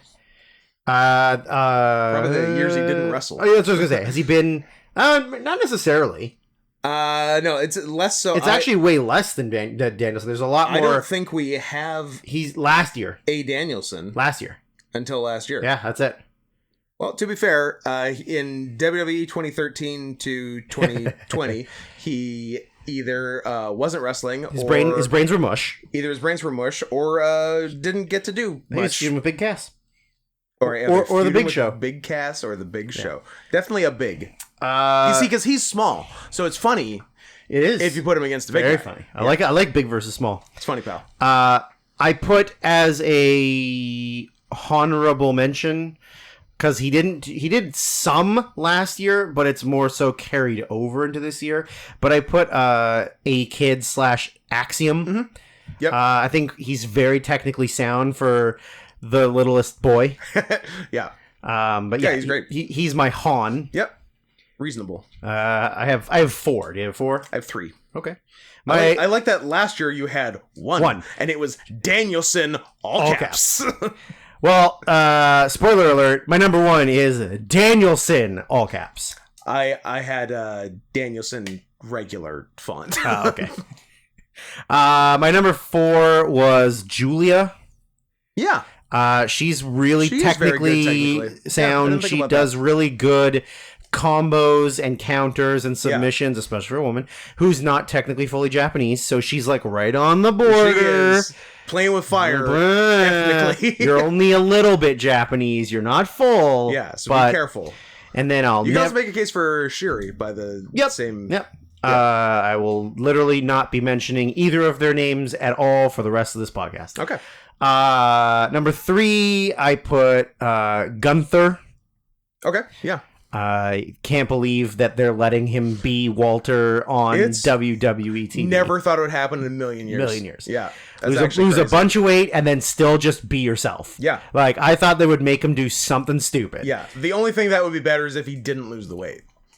But also he wouldn't get to be on TV if he didn't lose the weight and didn't change the name. It's a catch-22. But I don't want fattest Walter. No, but like NXT UK. Yeah. I want fatter NXT UK Walter was like great. He's too skinny right now. Yeah. It doesn't look right. No. But he's still, it hasn't affected his wrestling still the same. It's great. It's like he's just been doing CrossFit Yeah. with Seth Rollins. And Cool guy, Seth Rollins. Coolest guy alive. It's too bad we don't do best face and heel anymore because Seth Rollins, number 1 face, baby. And number 1 heel. And number 1 heel, ironically. he's both. So yeah, I got Gunther at 3, Mr. Bryan Danielson, all caps, Danielson number 1, and number 2 I put Claudio Castagnoli. We have the same one and not the same anything else. Okay. Number 3 I got has been one of the best technical wrestlers for 20 years and always just kind of gets overlooked. Alex Shelley. Yeah, I mean, I don't think I saw a ton of Alex Shelley from last year, so but I kind of skip over most Impact Impact stuff. just like flies under the radar. Yeah. Unless it was the one Josh Alexander title match that was like the greatest thing that anyone ever saw and kept talking about forever and ever. Yeah. And you're like, yeah, that's great. It's still Impact. It's still Impact at the end of the day. Impact is like only slightly below or like maybe level with GCW. So, yeah, you know, like cool. Yeah, you'll miss some stuff. I'm sure there's people having amazing matches in all these feds, but yeah, anyways. Who's got the time? I mean, yeah, Alex Shelley's always been very talented. And so smooth with everything, and he's great. And he's got 2 working knees, unlike his best friend. Sad. Although he stopped wearing knee braces. Did you notice that? Oh yeah, He just is back to regular knee pads, but he's significantly smaller. Like he's- weight wise and muscle wise, he's way smaller. Yeah, he's got that like old skinny look. Yeah, but he looks so like they both look great considering like they're both in their 40s. Yep. I'm gonna feel really old if Chris Sabin is not quite 40. He's got to be 40, right? He's the same age as you. I'm not 40. No. It's gonna be so long. Oh, Chris Sabin's 20, like you. He turned 41 in February. Okay, so he's an 82 boy. Yeah, and Shelley's an 83 boy, I believe. Oh, there you go. Young Patrick Martin. Spoilers. Do you still have his personal home address? I have his personal home address from like 2006. He just turned 40. Yeah, you're right. Yeah, he's old. Yes. Imagine being that old. So old. So Imagine old. being 40 years old and still wrestling. Imagine how sad would that being be? born in 1983 and still wrestling. Disgusting. Hey, he's Impact World Champion. Yes, he is. First world title. Good for him. Number 2's noted cokehead Zachary Sabre Jr. Ah, yeah, I guess I should have put Zach on there. Yeah. Yeah, that's true. That's everyone. Beautiful. Most improved. Who did the most improvisation during? Colin Mockery? Improved. Ah, yes, Colin Mockery. Or Ryan Styles. Who do you go? For most improv. I like Colin more because I feel like he does a variety of stuff, even though Ryan might technically be funnier. Fair. But I feel like Ryan does a lot of the same kind of jokes and gags because Mockery's more adventurous. Yes. Most improved. I got a bunch. I got quite a few. 1, 2. Oh, I lost count after 2. That's not a great sign. That's. I like that last year I put Grado on. I don't know why. He actually had a couple. Yeah, I mean he good did matches. He had something with Saber, maybe. Yeah. And something else. Maybe Shingo too. Yeah, I think he had like a surprisingly decent G1. I think was the deal. Yeah, you're right. And he was a hero. Well, yeah. Was that 2021? That was 21. Yeah. No, maybe in 2022. I think it was last year. Okay. And he fucks. This guy fucks. Yeah. On top of a pile of money. 1, 2, 3, 4, 5, 6, 7. I got 6. I win. But one's a tag team. I'm doing the best of this. I'm doing the best of this. So one's a tag team. One of mine's a tag team. So I guess I have 8. There you go. Apologize. No, I didn't. Oh, sorry. 2 tag teams. 2 tag teams. Shit. No. What? One is a tag team, but they're both singles wrestlers. But I just lumped them together because it was faster to write down. Jeff Jarrett and Jay Lethal. Correct. Satnam Singh. What did I was looking at last year. Yep, that's correct. Thunder Rosa should have been last year? ? In brackets. That's you, stupid. Yeah, well, she had the one good one with Britt Baker. That doesn't mean she's good. She's pretty shitty. Well, no, I'm aware. I know. As will come out in later awards. Oh, you're gonna come out later? Yeah, nice. I'm straight. Oh, twist for men. Your dick is straight for men. Yes. Yeah. I put again. This also just kind of I think carries over to this year, but Carmelo Hayes. Yeah. Really, kind of took a leap. He'll always be Christian Casanova to me. Casanova. I don't think I ever saw a Christian Casanova match. No, me neither. Yeah. But I think he took, a big step as far as, being very competent and capable that, from last year transitioning into this year. Transitioning, you say? From female back to female. Nice. Yeah. What do you got? FTMTF. FTMTF. What do you got? Miedo Extremo, who I barely knew before 2022. I'm like, oh, this guy fucking rocks. Yeah. His little pal Ciclope is cool too. But, But Miedo does But also, calling yourself Ciclope, I don't know. It seems... Sir, there is already a Ciclope. If he's not your dad, I don't think you get to... He's not his dad. There's no relation. If your dad isn't Ciclope, you don't get to be Ciclope. Yeah, or if your dad's not Dean Malenko. Because then you can call yourself Ciclope. Yeah. Or the only other way is if you killed him. Oh, yeah. We gotta eat his flesh. It's a Wendigo situation. Yes. Kill Ciclope, eat his flesh, become as strong as Ciclope. Maybe, has anyone even considered that Armie Hammer is a Wendigo? No. I don't think so. Well, let's keep that on the table. I'm going to write it down. In fact, something to look up later. Is Army Wendigo. Yeah. Extreme Fear. Mexican names are so stupid in English. They're so dumb. They're so stupid. One guy has no fear, and the other guy is extreme fear. So if they battle each other, then what? Nothing? Stalemate? Rocking a hard place. Yep. It's like Jesus microwaving a burrito so hot that even he can't eat it. Can't eat it. The immovable force and the immovable object.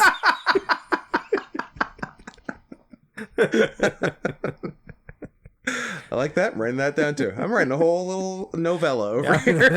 Nice. The immovable force. Yep, and the immovable object. That's how it works. Who do you think got? Oh, you told me who got. Oh no, you say another then. I can't. Oh, it's a secret? Are we Yeah. doing secret awards?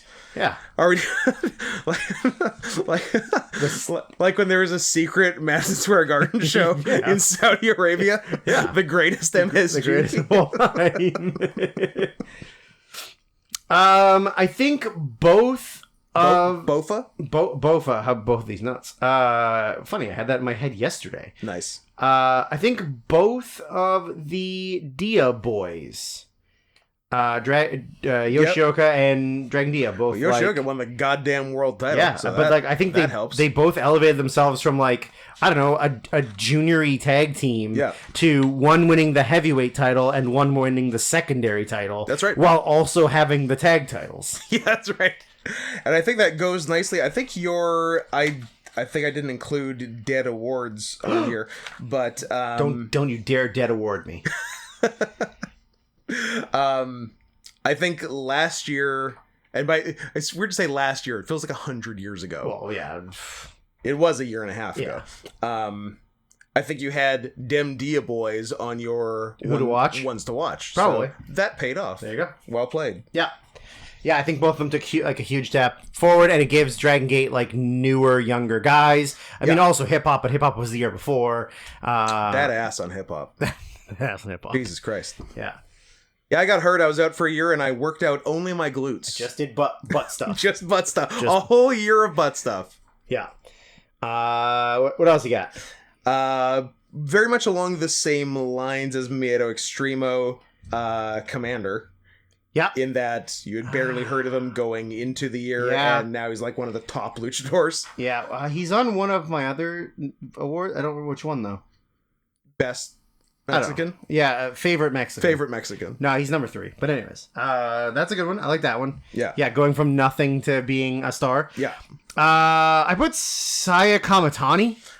Saya Kamatani's my number 1. Okay, nice. Yeah. She kind of had a low-key big year, but also was overshadowed by 3 other women that's the having thing. better years. Yeah, she had the secondary title the whole year. The whole year. And every defense was good. Everyone was great. Yeah. And she just was very low-key, the second best match on every show. Yeah, I think 2022 is the year that because 2021 and earlier, there's certain women in Stardom who you should watch every big matchup. You should watch every Tom Nakano, Hayashi Shida, Shuri, Momo. Yeah. Except for she's too fat. Go home, get skinny. You came back. You're still kind of fat. A little more. Oh, put it back. She's not done yet. But I think in 2022, Saya became one of them. Yes. Yeah. To always watch. She stepped in to be you see her name on the match. You're like, oh, that's gonna be great. Yeah, a big Saya singles match. Watch it. Yeah. Yeah. And see if she knocks a poor and girl's see if she teeth out. kills some girl's mouth. Their poor mouth. They're so little, but they hit so hard. I know. I feel like they would hurt us. Oh yeah. Yeah. I mean, I think even a 90-pound Phoenix splash knees first onto your mouth is gonna do something. Probably gonna do some damage. Yeah. What else? So that was your number 1. That was my number 3. Yeah. Should I just spoil my number? No. Oh. In fact, never tell us. Okay. I'll never tell. How about the Acclaimed? Okay, yeah, that's a good one. because they were nothing before. Yeah, they were fun on the mic, and that was it. But then they actually had good matches in 2022, although not nearly as good as some people would have you believe. Did they? Because I feel like both of them had blown finishes. Do you not remember the go to the top rope and jump? Oh, that I remember well. That was not the pay-per-view. That was the not pay-per-view one. Yeah, because like the pay-per-view one, I think it was the highest rated match on the show. Yeah, on a good show. Because that was all out 2022. I would venture to say September 4th, Drew. September 11th. No? Week early. So 9/11 came a week early this year. Nice. And like, then I rarely watch the pay-per-views live, if ever. And then I download it and like clip out the matches I'm going to watch. And I wasn't even going to bother with that match, and then I saw it was like rated a 9 point something on Cage Match and the highest match on the show. I'm like, okay, I guess I'm watching this. And like, I get it, the heat was awesome because the crowd wanted Acclaim to win so bad, but like the work was good. But it is a 9.11 at time of recording. 9/11. Which makes it the second highest match on the card now. Oh, because the Elite versus Page and the Dark Order is now a 9.12. That match is better. And I watched that one in the last 3 days. And Meltz gave them both 4.5 stars. Okay. So. Yeah, like you take away the heat from that Acclaim match, it's not that great. But that being said, they were very competent and like much better than they were a year ago. Yes. Yeah. Yeah. And also they weren't much of anything in 2021. They were just like one of the many tag teams they had that they would just sort of do like tag team matches on every show, but it didn't really matter. Yeah, they were like an undercard comedy. Yeah, match, exactly. Basically. Yeah, that's a good one. Yeah. My number 2 is Big Ol' Shame. He's my number 4. Okay. Last year, I believe, did I have last year I think he was question mark Sheamus. Because I'm like, did Sheamus get kind of good this year? Because I think he had like a couple, I can't remember if it's 2021 or 2022, but he had like a few singles with Matt Riddle. Yep. That were like all really good. And like, it took Sheamus 15 years. And maybe never being able to wrestle again, but then still wrestling for 6 years. And getting paralyzed 4 years ago. Yeah. To like figure out what he should be doing. Yeah. And I think the reason is because he's like I know he did some fucking like Irish indies or whatever, but like he's a WWE born and bred guy. And by being one of those, and if you stay in that bubble, you actually never find out what good wrestling is. No. But I don't know if when he was paralyzed for those 2 months, if someone showed him like, this is what All Japan looks like. They showed him like 90s All Japan or 2010s New Japan. Yeah. And he's like, oh, I can be like an ass kicker. Yeah, I didn't realize that was an option. And like do like, big strike sequences and stuff and like I'm like, yeah. Asshole, like, or maybe fucking Walter showed him how wrestling works. Maybe, yeah, because that's what he's become, and he weirdly had the best year of his career, right? By a mile in 2022. Yeah, it's crazy. Yeah, baffling. Yeah. Is that all yours? No. What else did I have? Tom Lawler. Yeah, sure. Yeah. Who, was always kind of around but didn't have much, but then he was, in the G1 last year and had some good stuff. Yeah, that's right. Yeah, and, he had, most competent wrestlers are going to have a good match with Okada, but he had a good match with Okada, and that's something. And he got to wrestle Okada, which is great. Which is awesome. And, and he had that bloodbath with Moxley. Oh, yeah, that's right. In Defy. Yeah, that's right. Yeah. So, he started actually having notable matches. Also in his 40s. Good for him. Who else is in their 40s? What a loser. And you probably won't agree, but Mike Bailey He's just not for me, but I'm not going to disagree that he had a great year. Yeah, like he literally wasn't allowed to leave Canada for 3 years.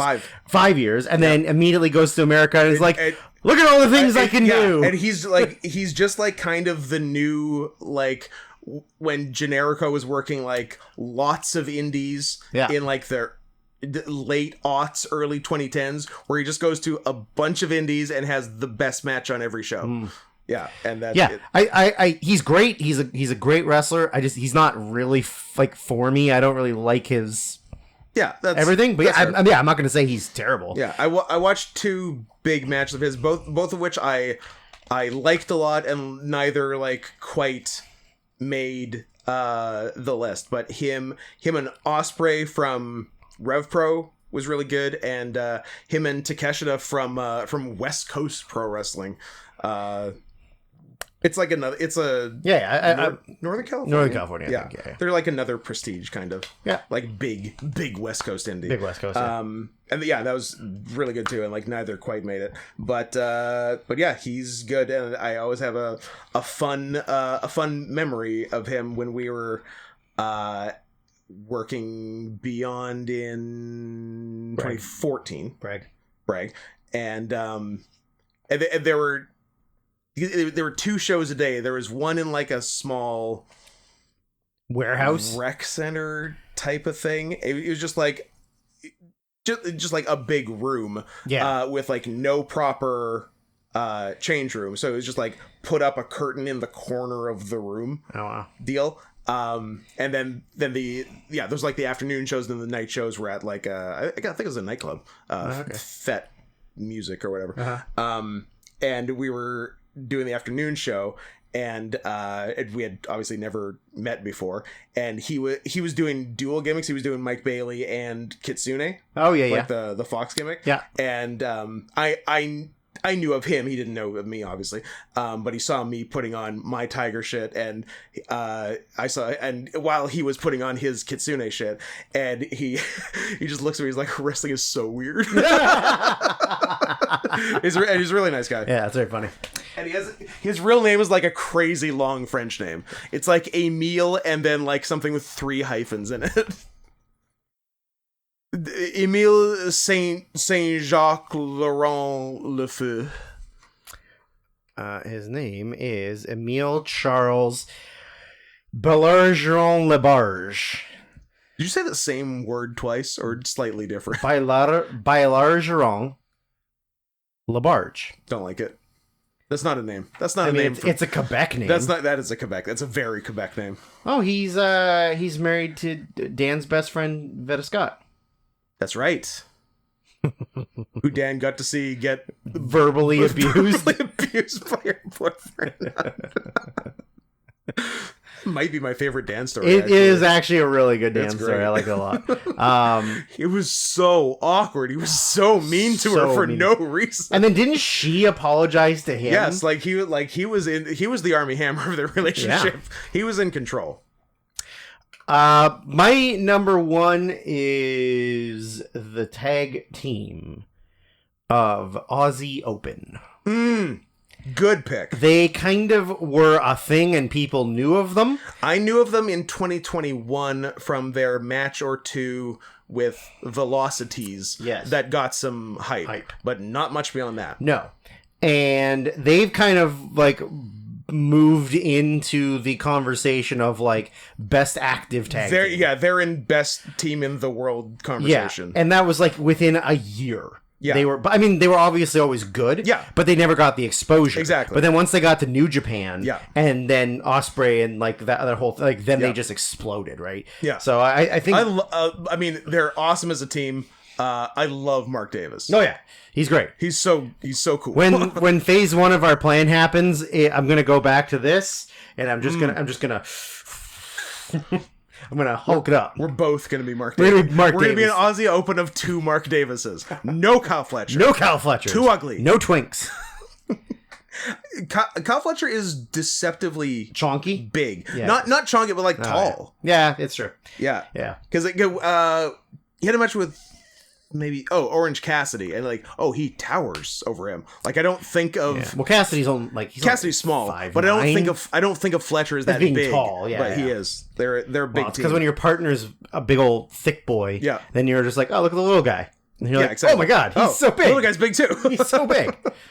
Yeah. Best feud / storyline. Always one of our favorite categories. Because most of our answers don't actually satisfy the question. No, never. But they're fun. There is a great one from last year. 2021, you mean? Yep. The mentally retarded fan who got catfished into tackling Seth Rollins live on Raw. So good. If you don't know what we're talking about, just go to YouTube and look up fan tackles Seth Rollins. Yeah. And that fan got catfished on Twitter Just by some guy. by a fake Seth Rollins profile. Yep. And he was he's literally just saying to him, like, you're such a little You're bitch. a little bitch. You'd never you can fucking never get to me. You're not tough. And the guy was very much mentally ill. Yeah. And he jumped the barricade after Rollins had won a match. Took his ass tackled him to the ground, and then just like got swarmed by security. And just curb stomped. It was... Sorry, not curb stomp, just stomp. Stomp. The stomp. The stomp. Wild. What's your finisher? The stomp. So good. Sounds lame. Then I wrote, Will Ospreay looking like a Hitler Youth. Yep. That's a good storyline. What was Skywalker Gaslighting King, right? Yeah. I forgot. Where he was like, no, I'm on your guys' team. Yeah. I'm here. I'm not turning bad. Just kidding, I'm turning bad. So funny. It's so good. He's great. What got? WWE cleaning fucking house. He's the champ right now, right? No. No. Hip hop. Hip hop beat him. He beat Yoshioka. Hip hop beat him. Who beat Kia? If you're dyslexic, yes. Kai. Or if you do it as a fancy new logo, it looks like 9 Inch Nails. 9 Inch Nails. The Risen Shibatar. Oh, that was a good one too. Yeah. So good. Anyways, that was all good one. That was all last year. That was a fun year. This year was fun too. My one honorable mention is Scott. What did Two Dimes do? What did he do? What did he do? I need to know. The closest I heard to anything was party drugs. Yeah, that's what I heard. Yeah. But like, what did he do? I know. What did Two Dimes do? It's weird they'd never say. But yeah, we just kept mentioning it.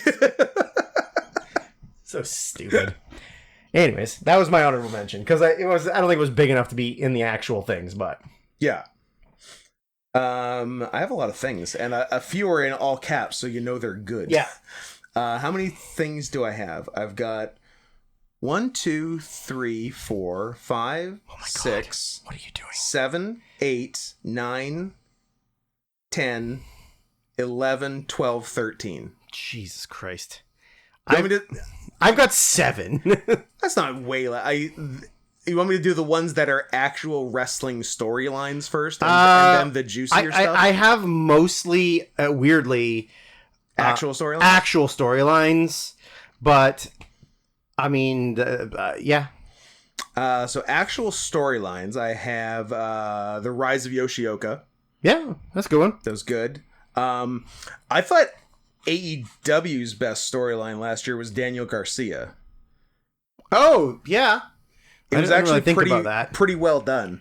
And I think it didn't go the way most people thought. Because he's a technical wrestler, and should be in the technical wrestler stable, but he's in the weirdo sports entertainment stable. But then they started clashing, and and like Danielson saying hey, why are you with those jerk offs? And then then they had a couple of matches, and the matches were really good. And then it sort of seemed like he was gonna go with them, and then he does the big turn and stays as sports entertainment Dan. And but I think they've more recently also done a bit again, so maybe he eventually will. But now the other stable are also heels, so would he just go heel stable to heel stable? Maybe. And they've got too many people in their stable, and yeah. I had what I got MJF and Phil Brooks. MJF, Night Shyamalan. And Philip Brooks. Yep, with like the dog collar. And just Dog collar and all the promos on each other in general. Two great promo Two guys. great promo guys just shitting on each other like shoot style. Yeah. Just saying mean stuff to each other. The Elite and Death Triangle, their best of 7. Granted, 4 out of 7 were good and 3 out of 7 were only okay. Yeah, but I do remember Alvarez saying that, like, we're not really appreciating this at the time, but, like, in 10 years, you may look back and say, like, oh, this was the best of 7 series of all time. Sure. Yeah. Yeah, I mean, best of 7s aren't really always that great. Like, sometimes they're great and sometimes they're just matches. Like, yeah. But the fact that they did so many different ones and different things is pretty cool. But yeah, it was one of the best storylines they did all year. Yeah. I just watched. Was the first one part of the 7, or did they do the first one at the pay-per-view and then 7? They did the first one, then they no. Or did the first one count as one? Did they do the first one? In my head, they did the first one, then they challenged them. But then I also think they did the first one, then they said, this should be a best of 7, and that was the first one. So it could be either one. Yeah, I don't know which. Regardless, I watched the first one, and it was fantastic. I think I saw all of them when they happened. Okay. So... Yeah, I watched the first one for, like, the list, and I'm like... And, you know, there's another one. Might have made the list. Oh. One of the other ones made the list for me. For something. For something. I don't remember. It's down there, but I don't remember what I put it. Yeah, I think the Falls Count Anywhere, maybe. Yeah, that was the really good one. Yeah, that was. I think it was the last show of the year. It was like December 28th or something. Yeah, and that's the other real good one. Then I got. I don't think I've watched the latter one. That was the last one. That was the last one, which one. is 2023. Yes. I think it's. And we're never going to talk about it. I think Meltzer gave it 5.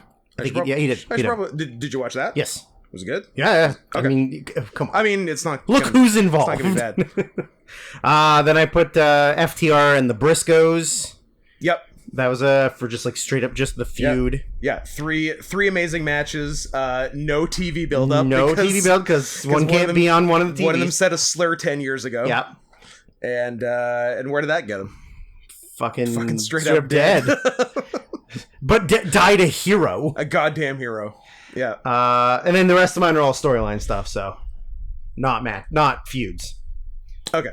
So any other wrestling storyline stuff? So we had Yoshioka, we had Danny Garcia.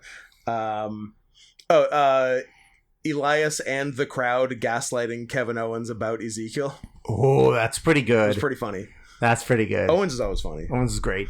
Did you see the promo he did on Raw? No. SmackDown. He's doing a gimmick where he like blows up at people. Yes, but like short fuse Owens. It was the two of them with Ludwig Kaiser and Gunther. Yeah. And then he was like, we're defending champions. We'll defend it this week, next week, the week after. Premium live event, Saudi Arabia. I don't care. I'll defend them anywhere. I'll defend it at the greatest MSG. But then he goes, but not right now, because I'm not dressed to wrestle. I gotta go exchange. I can't wrestle in a shirt and shorts. I need to get another shirt and shorts. Oh, that's funny. And then they were there, and they was like, well, who's gonna make the match? And he says to Sammy, like, where's the bald guy? And then Sammy goes like, do you mean Adam Pearce? And he goes, yeah. And then Pearce like walks around the corner into frame. Adam Pearce, who you've wrestled before. Yeah, exactly. Can't wrestle in a shirt and shorts. That's good. I need another pair of shirt and shorts. I need my wrestling shirt and shorts. I mean, that very much used to be me. I'm like, I can't wrestle in these street clothes. I have to put on my special wrestling t-shirt and basketball shorts. Mm-hmm. That blue Hawaiian shirt. Yep. Still got it? Yep. Still fit ya? Yep. Wear it. Okay. Go out on the town. I wear it to golf on Boxing Day every year. Oh, okay. Yeah. My dad and I wear Hawaiian shirts. Elitist white Scott Henson, but whatever. I go golfing on Boxing Day. Anyways. Yeah, I do. Okay. You got any more wrestling related ones? Sami Zayn Bloodline's the #1 wrestling storyline. Oh, I have it just like for storyline, not necessarily feud, like wrestling related, just like the character work and And then the rest of mine are stuff that... It's my number 2. Okay. We probably have the same number 1. Didn't you just say it was your... Oh, it was your number 1 wrestling. There's 2 things above that, and then lots below. Do you have Sasha and Naomi taking their ball and going home? I don't. Oh. I should. There's no reason. It's my number 7, so it's not like that high on the list, but still funny. It's very much like... I mean, it was very funny when it happened, and it's funny. Like... Oh, you guys are both going to get singles matches challenging for the world title. You won the tag titles. Yeah, you're the tag team champions. Yeah. Boss and Glow. And forgot that was you're going to get individual title challenges for the women's titles on Premium Live Event. Yes. No. We quit. What do you mean you quit? You're getting title matches. Yeah, are we winning? No. Well, then we're quit. Wait a minute. What? Yep.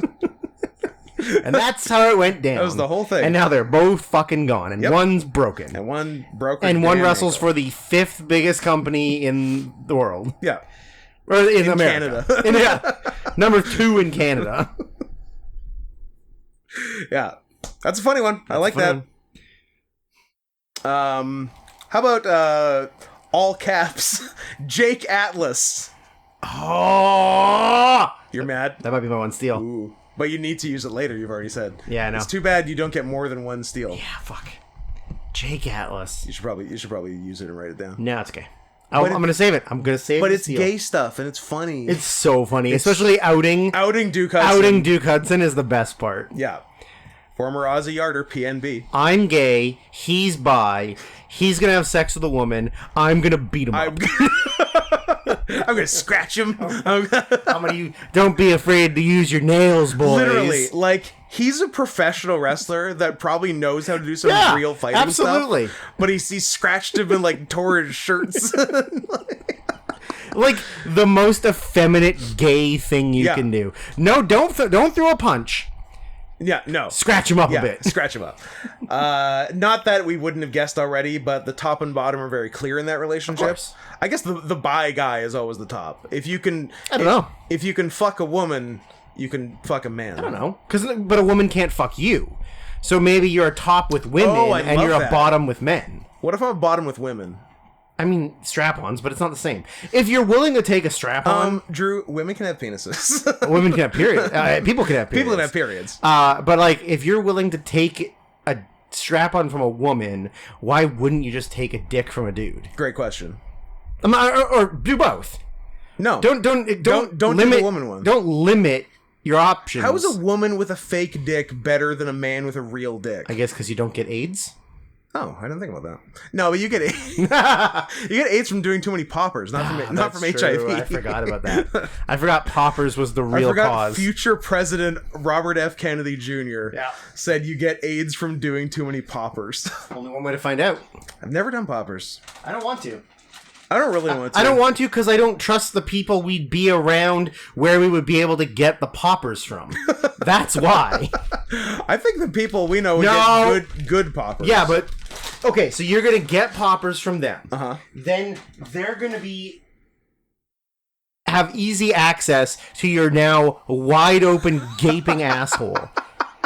Like, if I'm doing poppers, I'm doing it in, like, in a room full of women. Yeah. So I know my beehole's safe. Yeah, that's fair. I don't want to get fisted up to here because I'm on poppers. Elbow deep. Mysterious skin style. As if poppers, like, get you high like you're on meth, and then you would just be like, yeah, fist my ass. I was gonna say, you get lightheaded for 15 seconds. Yeah, I know. Just loosens you up a little. I've never really huffed anything, I guess. I'm not a huffer. Me either. I've also done significantly less drugs than you. I've done a few. Yeah. Black tar heroin. But we are going to do Trank. We are going to do Trank. Tune in next week when Scott and I do Trank live on the air. Trankcast. Trankcast. That'll be cool. So Jake Atlas. Yeah, so for those who don't know, Jake Atlas is a gay wrestler who is signed to NXT. the WWE's developmental brand, and he was fucking another not out NXT wrestler who I know a little bit through mid 2000s backyard wrestling. Because he was a semi-notable Australian backyard wrestler at the time, PNB, which we always said stood for peanut butter. Mm-hmm. I don't think it did. Pretty mean brother. Pretty neat butthole. If you ask me. Yeah, maybe. And they had a domestic dispute because the gayer one was mad about the less gay one involving women sometimes, and gave him a good old scratch him up, and there was a police report, and that's how we found out that the other one was gay, and it was all pretty funny. And then Jake Atlas proceeded to have like 12 mental breakdowns and quit wrestling. And when they sort of did it, they started like doing things on NXT that were like making him seem kind of feminine. Yeah, they were being real mean about it. Yeah. Apparently some classic sexual bullying. Apparently in an interview afterwards, Jake Atlas said that Duke is terrible at sex. But does he like sex? Do you like sex? That's the question. You can be bad at it, but do you like it? Yeah. And Jake Atlas doesn't wrestle anymore. You don't say. It's pretty funny. His name is Kenny Sanchez Martinez. That's like I think you two Mexican? Yeah, you can only have one. You can only have a Sanchez or a Martinez. Both is really putting a hat on a hat.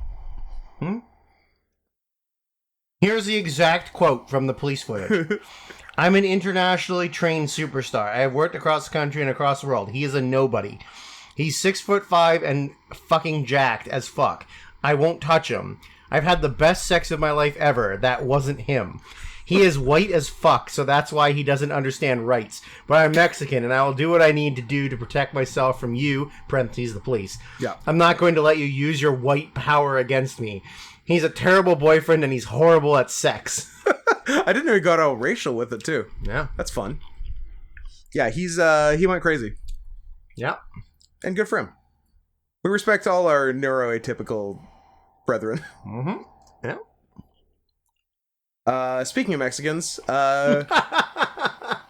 Dragon Lee's actions at the end of the year were pretty damn funny. Those are pretty funny.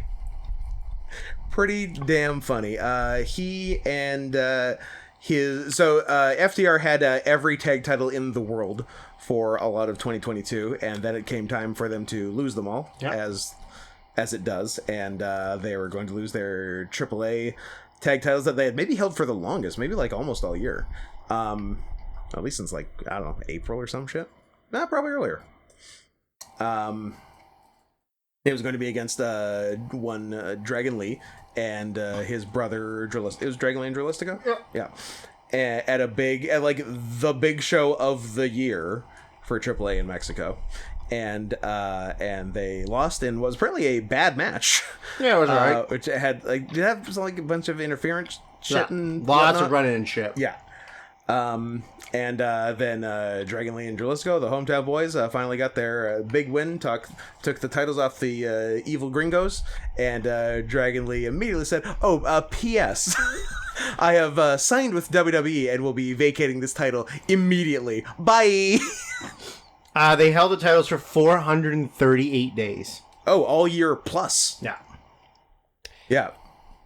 So, pretty funny and just classic Mexican wrestling star move. Yep. We've commented in the past on how when you get to a certain level of success and fame as a Mexican wrestler, you enter the they should have never gave you Independence Day's money, because I don't know what happens to every single one of them. Every single one of them. But they all get too big for their britches. Yeah. They quit the promotion they're a star of. Then they like bounce around wherever, doing like bad indie. Yeah. Then they start their own promotion that goes under in a couple years. Nowhere, and it never fucking works. And in 100% of the cases, it would have been better if they just fucking stayed where they were and stayed being the big star. Yep. I don't know why that's never good enough for them, But and it is funny that they never ever learn though. Oh, Drew is miming things to me.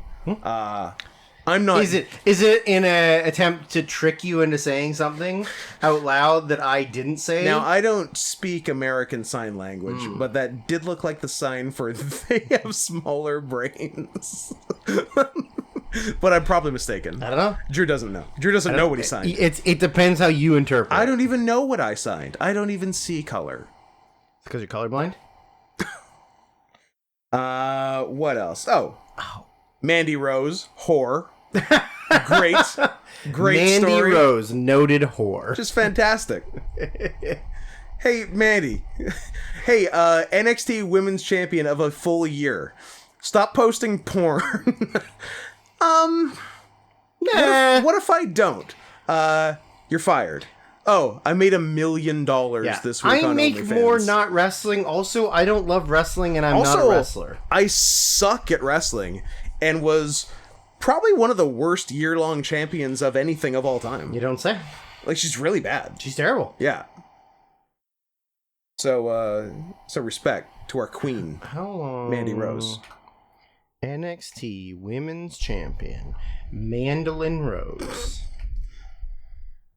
Gave it up in, like, November? Held the title for 413 days. Motherfucker, that's like FTR AAA shit. She lost it December 13th. Well, she didn't lose it. Nobody beat her. That's, yeah. She just had to leave. And it's actually awesome, because, like, she was in a 3-person stable. Yeah. The Toxic Attraction. Yep. That's the one. And since the day she left, or was unceremoniously dumped, asked to leave to become a millionaire, they have retconned that the stable was only the other two the whole time. Yes. And Mandy Rose never existed. Yes. Very funny. Big fan. Not a big fan of the wrestling, in particular of one of the remaining two, who is bad.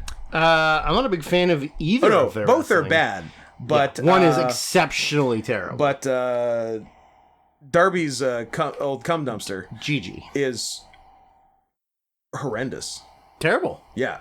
One of the worst women actively wrestling, and that's saying a lot. I know. Like before she was signed, I had it in my head that she was okay, because she was like a name in women's indies. Like, I knew Priscilla Kelly. Yep. I'm like, oh, she must be pretty good. And then she got signed, and then I like saw her in NXT. I'm like, oh, she has no idea what she's doing. No, she's just a lost little lamb out there. Lost little lamb. Lead this lamb to slaughter, please. I'm done with her. Should I keep going? Yeah, I mean, I only have 2 left, so... All right, I got a couple. There you go. Also, I'm too busy with breaking hockey news, so you can just keep... you do your thing. Continued from last year, Shun Skywalker, Gaslighting King. Of course. Because it was at the very end of last year. Was, I'm not going to turn heel, psych. This year was him gaslighting other people. Like, what stable was Jason Lee in that broke up? Jason Lee was in... Fuck. I know, it's hard to remember, but whatever he was in, and then he was, like, looking for a new unit. And the Skywalker comes up to him, and he's like, no one else is going to take you. No one even likes you. You should just come with us. Yeah. You're a piece of shit. You as a bitch. You come with us. You're going to be the lowest guy in the stable, and nobody likes you. And I didn't even like you, but at least I'll take you, and the rest will be even worse to you than me. Did I completely forget that he was in the Cruiserweight Classic? Oh, if you did, so did I. Yeah. Jason Lee was in... He was the Chinese guy. Scientologist Jason Lee? Earl himself. Ho-Ho also was, right? Yes. Yeah. They both lost in the first round because of Chinese. I forgot Jason Lee. Dirty Knees, look at these. Huh. Current Open the Brave Gate champion, Jason Lee. Yeah. Weird. Yeah. I don't... Dragon Game. Give me the fucking... It wasn't... Give me a second! I don't think it was high-end. It was not high-end, and it was not... Was it Masquerade with him? Oh! Was he also in Masquerade? Yeah. Yeah.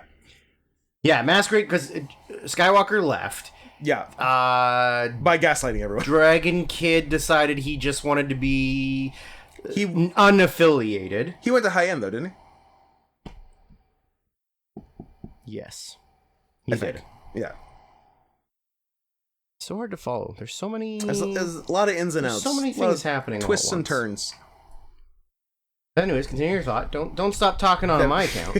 I mean, that was most of it. It was just very funny how mean he was to everyone else. Yeah, it's pretty funny. And just tried to just constantly trying to trick people, which I'm a fan of. Dragon Dia, Jason Lee, Minura, Left Dragon Generation, Skywalker. Yeah. So no, I want disbanding. There we go. Yeah. Skywalker fucked everyone over and joined whatever it was called before Z-Brats. And then it became Z-Brats. Yes. Red. I guess it was just Red. Dio Inferno. Red after... No, because Red was... Oh, I guess it was between... No, I guess it was Red, because they kicked out all the old guys. Yeah. And then they just had all the young people. Brats. And then they're like, we're Gen Z and we're brats. Yeah. Which is redundant, I think. I think so. There was that. Oh, this should be all the cue we need. Woke Buff Bagwell / manager / merch. So what was the whole story? So Buff Bagwell's Bagwell's manager was handling his Twitter, right? Yes. And I don't think that came out until later. Because Buff's a right-wing guy. But then at a point his Twitter took like a sharp turn left. Yes. It got super woke. It was after like one of the killing of a black person, sacred deer, a sacred black person. Or like a something like that. Yeah. Or during Stop Asian Hate or something. Maybe, and then there was this very dramatic boop. Yeah. And it got it got super woke. And then what was the deal with the I don't know if the manager had taken over for Buff on the Twitter or just changed what he was doing. I think he had been doing the Twitter all along. He just decided to take a woke turn. And I think he took the woke turn because he knew they would sell merch. And then they started selling woke merch. And then... But then Buff himself... He screwed Buff out of the money? Is that the deal? Yeah. I think that was it. I see. Very funny. Very funny move all around. Then I think I just have one more and then the big two. After several fans ordered merchandise and failed to receive it... Oh, he screwed the fans. Bagwell ended the business relationship. Now he's taken to YouTube to address the controversy. Okay, so manager didn't... Well, I guess he indirectly screwed Buff, but he screwed the people ordering the merch by never sending the merch, which may have never existed. A guy that was helping me with my merchandise dropped the ball, and a lot of fans did not receive certain merchandise that they'd ordered, and all of those fans, I do apologize from the bottom of my heart. You will not be getting any refunds. You will be getting merch. nothing. Yeah. I like that. Yeah. Oh, he looks terrible. Stop showing me current Buff Bagwell's face, please. Don't show that. And then the one other one, which was very funny at the time, but it's been a while and people may have forgotten. WES. It's been a while. Wrestling Entertainment Series. Oh, yeah. The ill-fated... Toker and Razor. The ill-fated British wrestling promotion. That may or may not have actually been fake.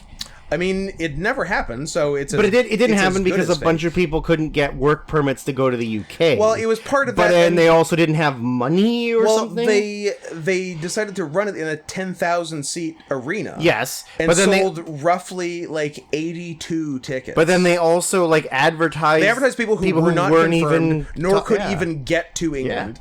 Yeah. Because they advertised...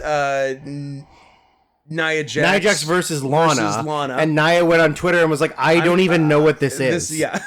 So that was fun. Braun Strowman was the big name. Yes. But then he couldn't because he had even pulled out by the time the show was getting close. Yes. Because he was like the center of the poster and then not on the poster. Yeah. What they had to, the main event was supposed to be Braun Strowman versus Alistair Overeem. Yes. That was the thing. And then it wasn't. Because I'm not sure either of them were ever even contacted. But yeah, it seemed like a complete scam. I think it's a real, like, these are all of our friends and they'll do whatever we ask of them. Yeah. But, like, let's not actually do a good job of organizing anything. Yeah. So the poster has Braun and Alistair. Yeah. It has Samurai Del Sol, Karrion Kross, Authors of Pain, Nia Jax, Lana, Fandango, Yep. Mojo Rawley, and Emma. Nice. All the hits. And I'm sure most of those people didn't even know they were on the show. Yeah. Yeah. So, and the Authors of Pain have still not wrestled at all since they got released? Nope.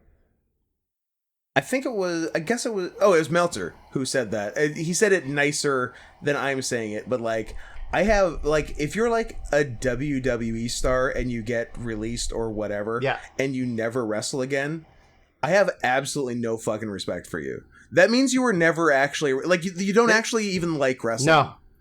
No, but also too, like, how stupid are you? Yeah. As a released WWE wrestler to not immediately cash in from some stupid independent money mark. You're the hottest you'll ever be. That's gonna pay you way more money than you're fucking worth. To go work their local dumb fuck indie show. Yeah. Like, no, if it's not WWE, it doesn't even matter.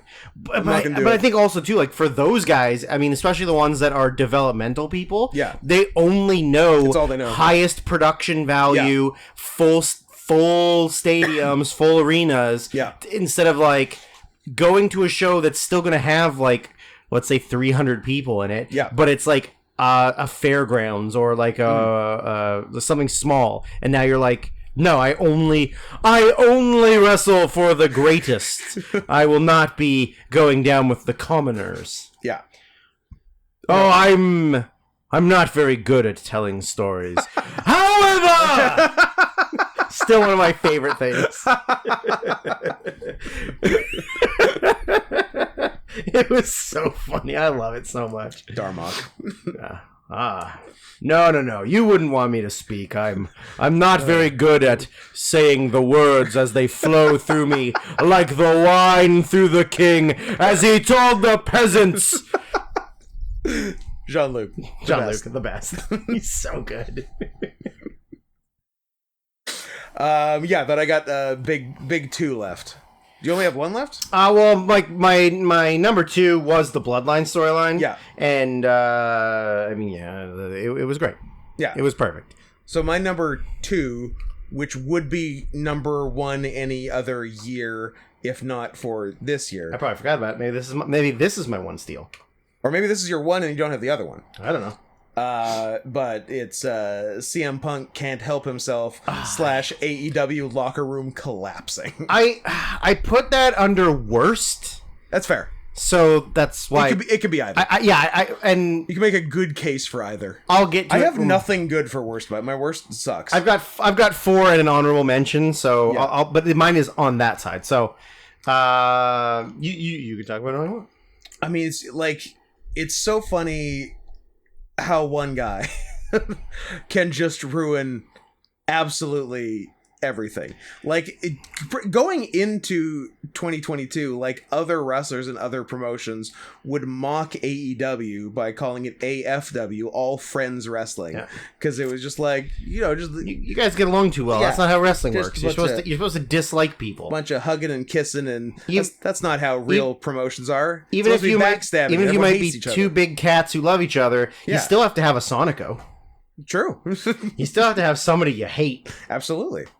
And that sort of came through in spades in 2022 when CM Punk, after coming back from injury and winning the world title for a second time, at the post pay-per-view press conference. And in winning the title, also injuring himself again. Yeah. Different injury. It wasn't a Scott Arm twice situation. Well, it was broken foot and then torn tricep? Yeah. Tricep or bicep? One of the two. Yeah. Tricep, I think. And maybe he knew he'd be out a while, or maybe just didn't care regardless, but went just full scorched earth in the press conference, just like said mean stuff about a bunch of people, everybody he could think unprompted of, while eating, because like they were like journalists asking stuff real in the press questions. conference, but like did, like he would have said the same thing if there was no one there.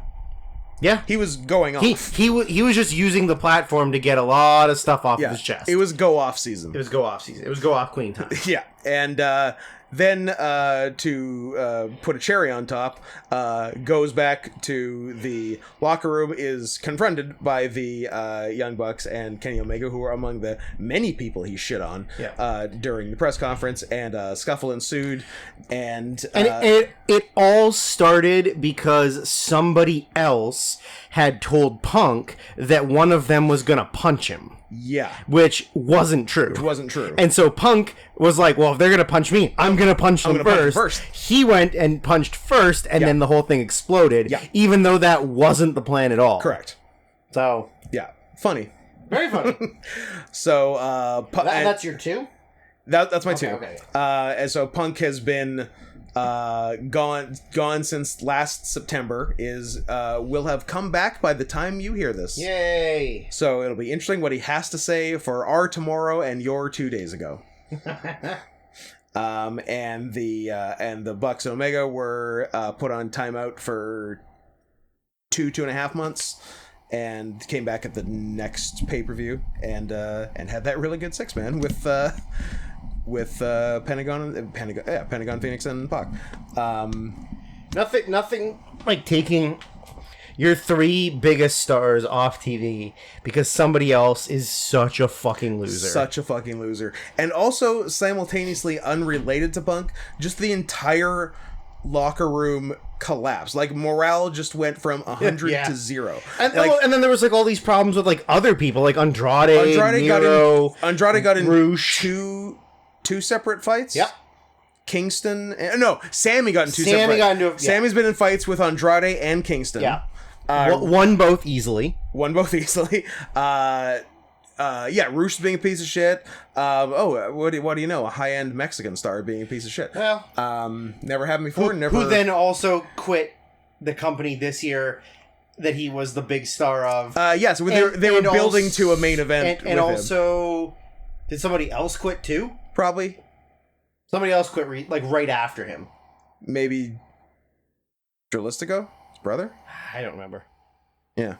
And then just entire stables of people asking for, like, the entire House of Black separately asked to quit. Yes. And we're all told no. And they got laughed at. And are now the Trios champions. Yep. Although it was when the factor was Triple H taking over. Yes.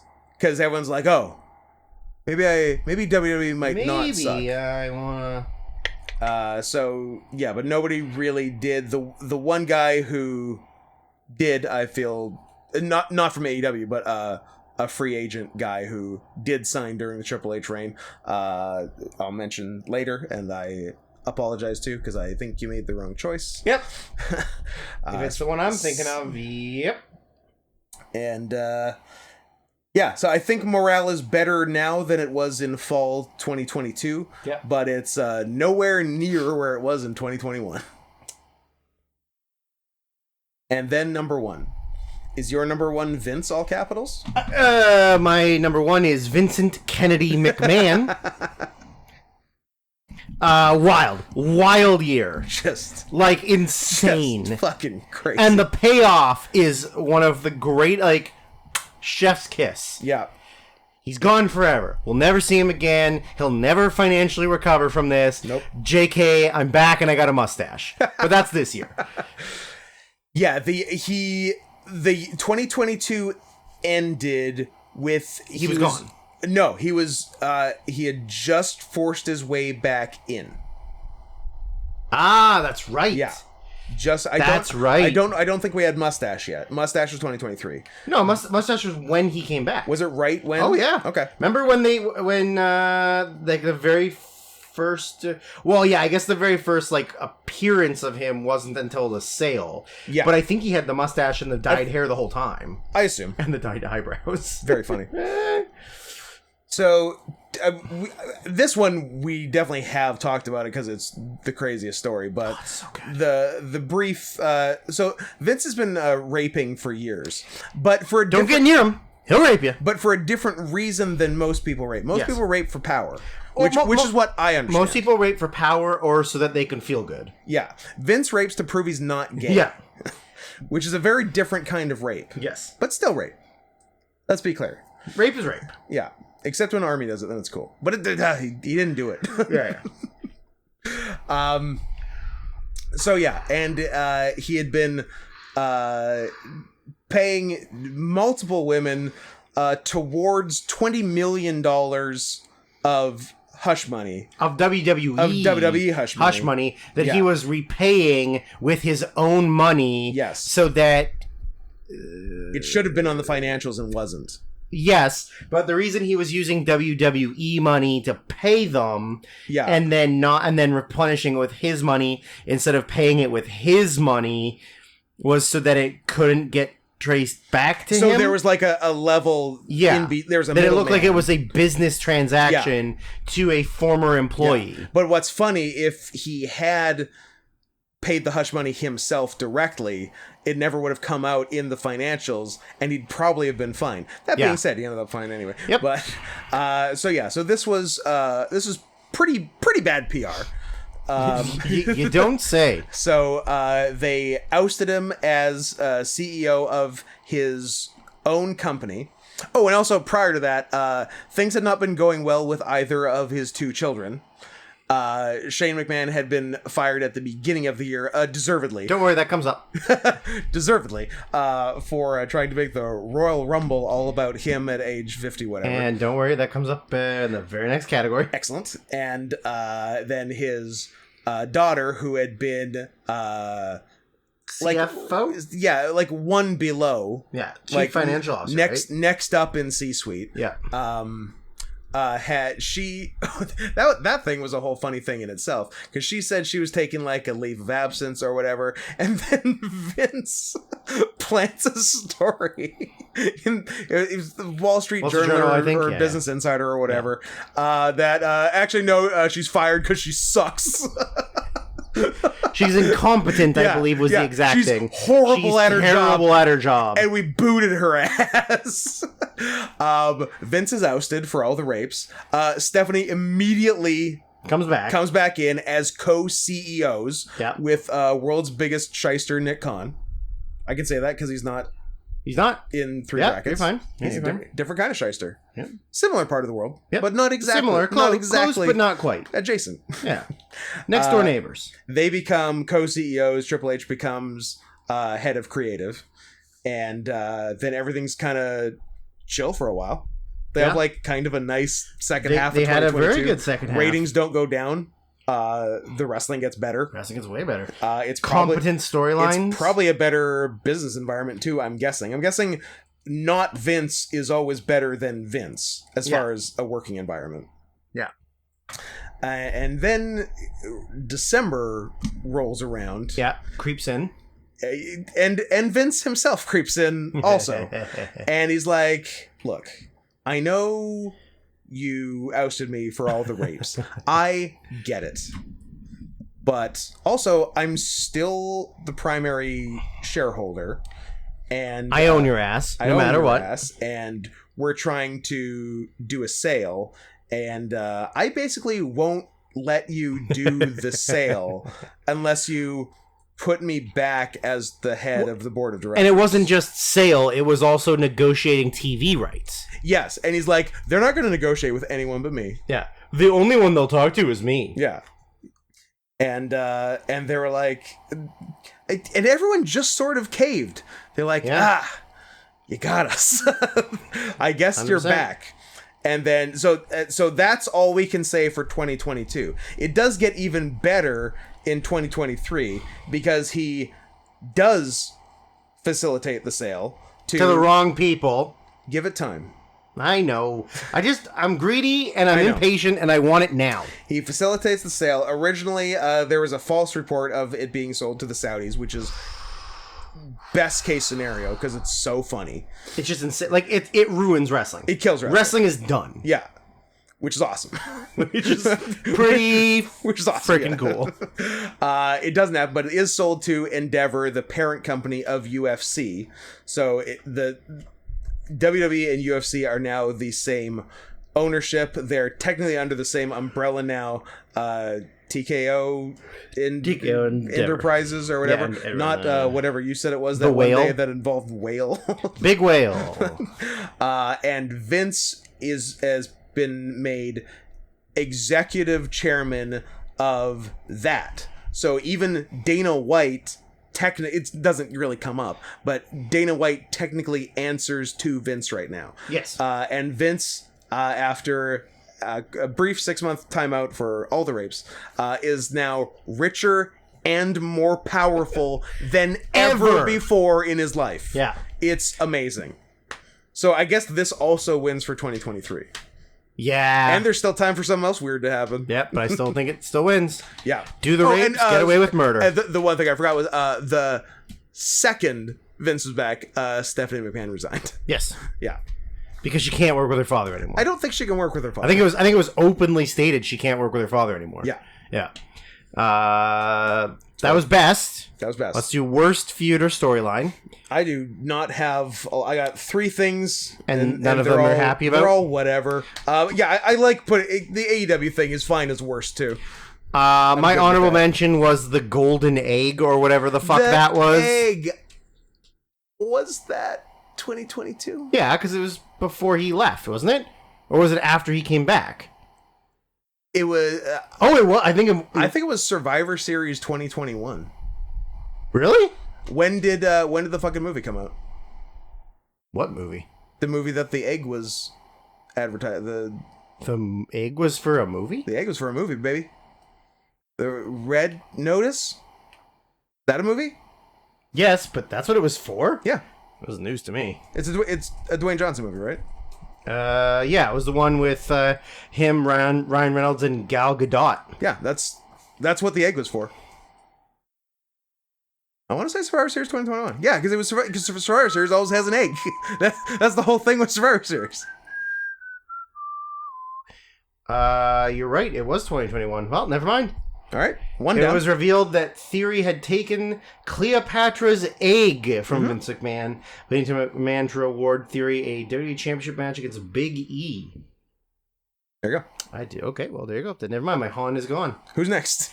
What else can we shoot down chronologically? My number 4 was Shane McMahon's attempt at winning the Rumble and winning the world title. And getting fired. And then immediately getting fired for it. Then I wrote number 3 was MJF being an F-slur for taking his ball and trying to go home. Yeah. And then number 2 was... Yeah, I remember that whole weird thing, because it was leading up to the Wardlow match where he got squashed. Yes. And there was all this weird stuff he was like... supposed to do a signing, and he didn't show up, he didn't even get on the plane. Yeah, then like... And nobody could get a hold of him. Yeah, and like a flight had been booked out of there or something, yeah. And it was a whole weird thing. Yep. And then number 2 was CM Punk being an F-slur, like we mentioned before. Certainly. And what do you got? That's not your number 1. I've got Bray Wyatt versus Uncle Howdy. That's my number 1. Nice. We'll come back to that. Ronda Rousey versus Liv Morgan, which... that comes up for me later, but yes. Oh, really? Okay, excellent. Which could not have been handled worse, and accidentally turned one or both of them to the other alignment that they weren't even supposed to because it was so bad. Did it turn Ronda face accidentally? I don't remember. Yeah. Regardless, it was bad. Don't care. Yeah. And just number 1, which I guess could be this would be the 3rd straight year. New Japan Pro Wrestling House of Torture bullshit, which has just irreparably ruined show. Yeah. Our favorite junior. One of our favorite juniors, yeah. Oh, that was something I wanted to low key under worst fed was Some of New Japan's decisions. honorable mention to like the mid card and lower of New Japan. Yeah, because they've ruined the junior division. Literally, they have. Like the junior division used to be like every show would have like an almost 4-star or more junior title defense. Now they're all worthless. But now we're back, baby. I know, but this is this year. Watto's in the house. This is this year. Watto's our guy. That was last year. That was bad. Watto most improved. Yes. Then the tag division sucks. Yeah. The junior tag division kind of sucks. Yeah. Like everything. The junior tag division should be good. Everything that used to be really great. Yeah. Like if you look at Wrestle Kingdom and you're like, okay, at least the junior and the junior tag will be really good. Yeah. And then you're like, oh, these are fine. Yeah. They're not great. So yeah, everything that the mid cards. Oh, like Kevin Knight is in the junior tag title match. I'm like, all right, well, he's a good jumper. And also they make Kushida a jobber. Yeah. Which is so weird. It's punishment for leaving. Shouldn't have left. 100%. It was what it is. They're punishing him for leaving. He never got the junior title shot that he was going to get before he got his crazy disease. Foot in mouth disease. That's what I was going to say too, but I can't. It was. Hand, foot, and mouth disease. Yeah, he and his whole family got it. Yeah. It's from eating their own poop. I knew it. Yeah. You got anything else or just the... That's it. Yeah, mine was the Uncle Howdy Bray Wyatt shit because Bray's terrible. The Uncle Howdy thing had no real payoff. Nope. The stupid elbow drop off the thing, but I mean that's 2023. I know, but like the whole that was the payoff of it. It's all terrible. Yeah, never wrestled. Wrestled. Bray Wyatt did not wrestle in the year 2022. He did not. Did not stop him from being annoying on TV. Yep. And remember he like the promo he cut incredibly fat when he came back, and it was like so heartfelt and honest, and he was like, and he was the biggest baby face in the whole company, huge baby face. And then by the next week when he was doing all that bullshit, and everybody was like, oh, I forgot that I fucking hate you. That sucks. Yeah, I forgot. He did get people to forget that it sucked for 1 week. For 1 week. Would you like to do the fall from grace? Under fire. What are we on time? 2 hours and 41 minutes. I think that's fine. Then we keep going. Okay, yeah. I think it's time we keep going. Oh, it's fine we keep going. Okay, no, we can stop. See you next week. Bye.